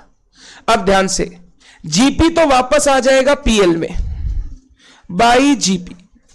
मेरे को सेल्स और परचेज को सही जगह पर बैठाना है, बट प्रॉब्लम पता है क्या है? कैश है कि क्रेडिट है पता नहीं, दोनों ही, परचेज भी कैश क्रेडिट पता नहीं और सेल्स भी कैश क्रेडिट पता नहीं। भैया आपने बैंक अकाउंट बनाया, देखो कोई कैश सेल कोई कैश परचेज नहीं है, हो सकता है उसने इंफॉर्मेशन छुपाई हो, वो तो इनकम्प्लीट रिकॉर्ड्स दे रहा है ना, तो अभी तक मैं ये नहीं बोल सकता कि ये सारा क्रेडिट है या ये सारा कैश है। सर लास्ट क्वेश्चन में तो आप बोले थे सारा क्रेडिट है, क्योंकि वहां पर कैश अकाउंट पूरा बना के दिया था। जब पूरा बना के दिया था मतलब वहां पर कोई मिसिंग फिगर का बात नहीं था। बट यहां पे मैं हड़बड़ी में ये नहीं बोलूंगा सारा परचेज सेल क्रेडिट है, काम पड़ा तो बाद में सोचेंगे, अभी मैं वो नहीं बोलूंगा। तो इस परचेज सेल को अभी मैं यूज नहीं कर पा रहा हूं, छोड़ रहा हूं। आइए नीचे, अब सब क्वेश्चन कंप्लीट हो गया, पूरा कंप्लीट। बंद कर देता हूं बुक को, एक एक करके बताओ। पहले कौन सा अकाउंट को क्लोज करो? 3 अकाउंट है, बैंक, डेटर, क्रेडिटर। पहले डेटर को देखते हैं, आ जाओ, पहले डेटर को देखते हैं। ओपनिंग बैलेंस बाकी है, कलेक्शन दे दिया, क्लोजिंग दे दिया, क्या ये पूरा का पूरा ओपनिंग बैलेंस मान लूं? सर मत मान लीजिए, हो सकता है पूरे साल भर में कुछ सेल्स, तो ये तो मानना अलाउड नहीं है। कोई भी बच्चा अगर हड़बड़ी में प्लस माइनस करके सबको ओपनिंग बैलेंस बैठा दिया, वो ब्लंडर कर चुका है। तो सर 2 चीज मिसिंग है, एक सेल्स मिसिंग है, एक ओपनिंग बैलेंस मिसिंग है, मतलब अभी इसको बंद करना पॉसिबल। क्रेडिटर में जाओ, सर सेम कहानी, परचेज मिसिंग है, ओपनिंग बैलेंस मिसिंग है, इसको भी बंद नहीं कर सकते। बैंक में जाओ, ओपनिंग मिसिंग है, cash purchase cash cell missing है। कैश परचेज कैश सेल भी तो हो सकता है सर, बैंक से थोड़ी होगा, वो तो कैश से होगा। अरे कैश परचेज कैश सेल का मतलब कैश में आया हुआ नहीं, मतलब जिसका पैसा इमीडिएटली मिल गया। अब वो इमीडिएटली चाहे कैश से मिले चाहे चेक से मिले, हर केस में हम लोग उसको कैश सेल ही बोलते हैं, कि जिसका पैसा मेरे को इमीडिएटली रिसीव। आज तक सुने हो बैंक सेल? सुने हो? तो बैंक सेल तो बोल के कुछ होता नहीं है, या तो कैश सेल या क्रेडिट सेल। पैसा कहीं से भी आ सकता है, जरूरी नहीं है कैश सेल मतलब कैश में ही पैसा आएगा। जब कुछ नहीं बोलता है तो हम अज्यूम यही करते हैं कैश सेल मतलब जो पैसा कैश में आया, बट अदरवाइज ये असम्पशन सही नहीं है। अब मेरे को बता ना, बैंक बंद हो पाएगा क्योंकि cash purchase cash cell opening balance बाकी है, ना डेटर बंद हो पा रहा है, ना क्रेडिटर बंद हो पा रहा है। और ये नहीं होने से पता है बैलेंस शीट ओपनिंग वाला ही नहीं बनेगा, क्योंकि ओपनिंग वाले में डेटर का बैलेंस, बैंक का बैलेंस, क्रेडिटर का बैलेंस बाकी है। तो हमको अब ना कुछ करके इन तीनों अकाउंट को क्लोज करना ही पड़ेगा। जब क्वेश्चन में ऐसा डेडलॉक आ जाए कि सर बिना कुछ एक पर्टिकुलर पॉइंट पे आए हम लोगों को आगे बढ़ने का मौका नहीं मिलेगा, अब हम लेते हैं पता है क्या? असम्पशन। और एक ही असम्पशन लेंगे, क्रेडिट सेल और क्रेडिट परचेज है टोटल सेल्स टोटल परचेज, मतलब there is no cash sale no cash purchase, the total sales and total purchase और trading account is credit sale and credit. जैसे ही वो मान लूंगा ना, डेटर क्रेडिटर बंद हो जाएगा, डेटर क्रेडिटर बंद हो जाएगा तो बैंक भी बंद हो जाएगा। तो नीचे नोट लिखें, हमेशा असम्पशन लिखना है, नोट। अब देखो नोट लिखने का एक तरीका सिखा दूं। जब भी नोट लिखे ट्राई करें कि अपने ऊपर बातें ना लेकर इंस्टीट्यूट के ऊपर बातें रख दें। तो हम लोग एक फ्रेज यूज करते हैं बचपन से, in absence of information in the question. पानी चाहिए? दीजिए पानी दीजिए। दीदी एसी पर, पानी पी के थोड़ा सा रेस्ट कर लीजिए, कोई बात नहीं, कोई बात नहीं। आप लोग सब इधर, In absence of information in the question, in absence of information in the question, all sales, the मत लिखो, all sales and purchases are assumed to be, बोलो क्या, credit sales and credit purchase.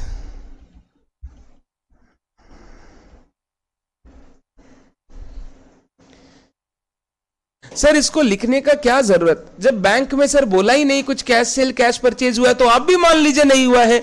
तुमको ऐसे ऐसे क्वेश्चन दिखाऊंगा जहां बोलेगा कुछ नहीं, फिगर निकल के आ जाएगा. इस क्वेश्चन में पॉसिबल नहीं है क्योंकि डेडलॉक हो गया, कहीं से भी कुछ बंद नहीं हो पा रहा है. अगर बंद हो पाता ना तो मैं सारे इंफॉर्मेशन आपके सामने निकाल के दे देता आपको. तो इसीलिए हम लोग अजम्पशन लिखते हैं, क्योंकि हो सकता है बिना उस अजम्पशन के भी कभी काम हो जाए. अजम्पशन लिख रहा हूं मतलब अब डेडलॉक है, अब इसके बाद कुछ हो नहीं सकता. तो चलो सेल्स परचेज को सही से बैठाओ, सेल्स परचेज को सही से बैठाओ. डेटर अकाउंट में 2 सेल्स, क्रेडिटर अकाउंट में बाई परचेज.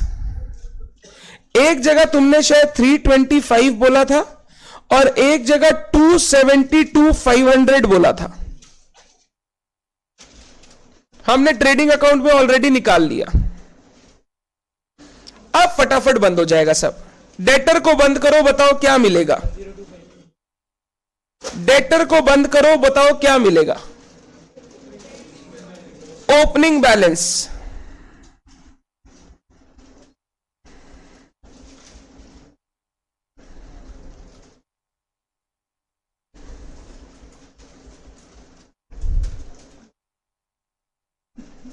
দিদি রেস্ট করুন, কিছু নেই, কোয়েশ্চেন শেষ হয়ে গেছে, রেস্ট করুন, কোনো প্রবলেম নেই.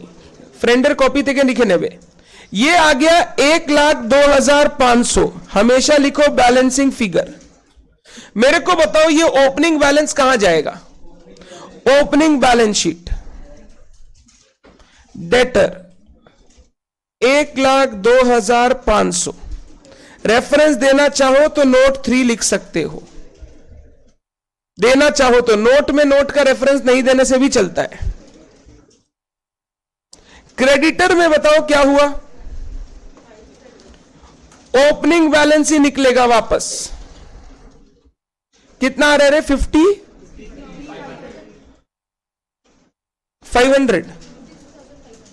53,500. ये भी बैलेंसिंग फिगर. ये भी बताओ कहां बैठा हूं. Opening balance sheet. और अब जब कैश सेल कैश परचेज नहीं है तो बैंक अकाउंट को भी बंद कर लो, जो डिफरेंस है वो ओपनिंग बैलेंस. अगर है कुछ तो, नहीं हुआ तो खुशी का बात, पक्का डिफरेंस आएगा रे. 62,500. हाँ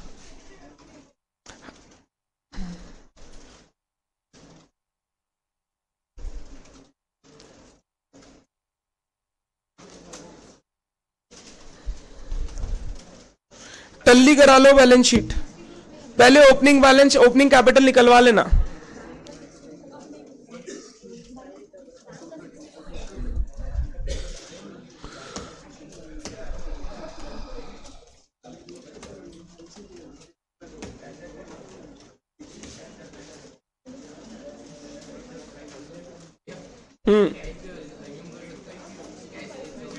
फिर डेटर का क्या काम. मतलब तुम ये बोल रहे इस साल हमने कुछ बेचा ही नहीं, जो लास्ट ईयर का था बस उसी से पैसा लिया. थोड़ा सा वेग रह जाता है. जब डेटर क्रेडिटर दिया हुआ मतलब there may be some element या there will be element of credit sales and credit purchase. 62,500 आ गया सबका. दीदी क्रेडिटर बन गया 62,500. बैलेंस शीट में बैठा हो इसको.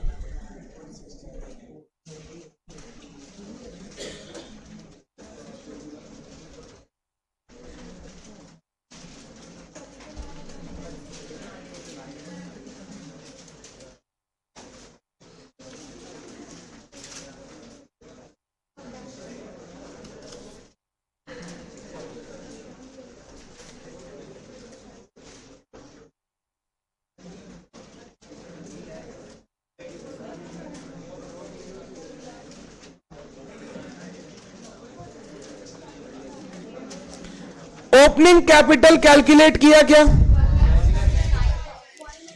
169।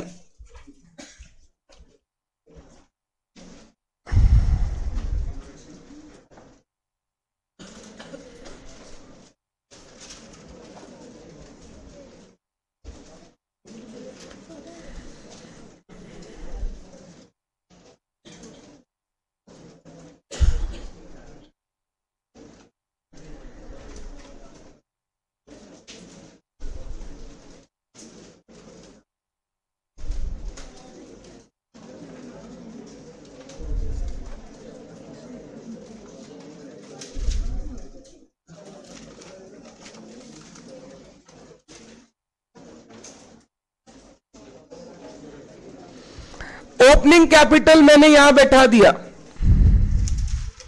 मेरे को नेट प्रॉफिट बताओ।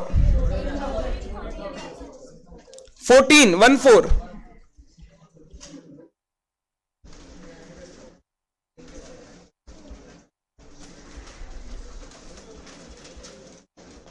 क्या बैलेंस शीट टैली हो गया इससे?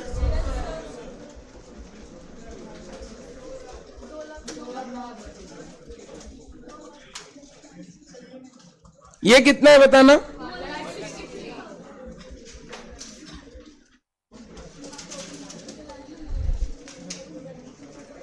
14 आ गया।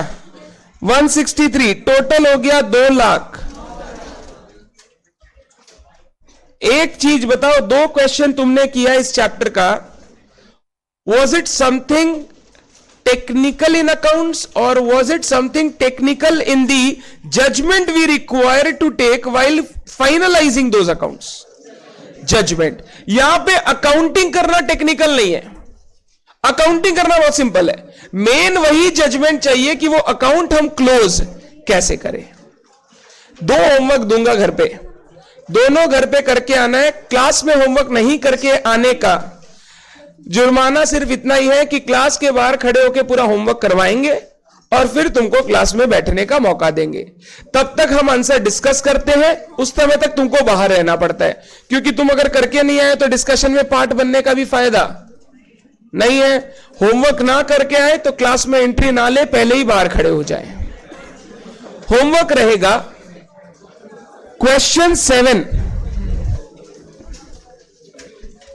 and question 9।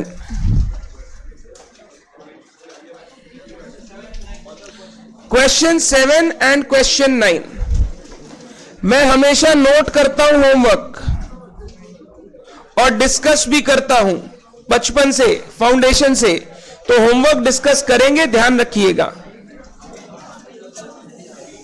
आज के लिए सिर्फ इतना ही।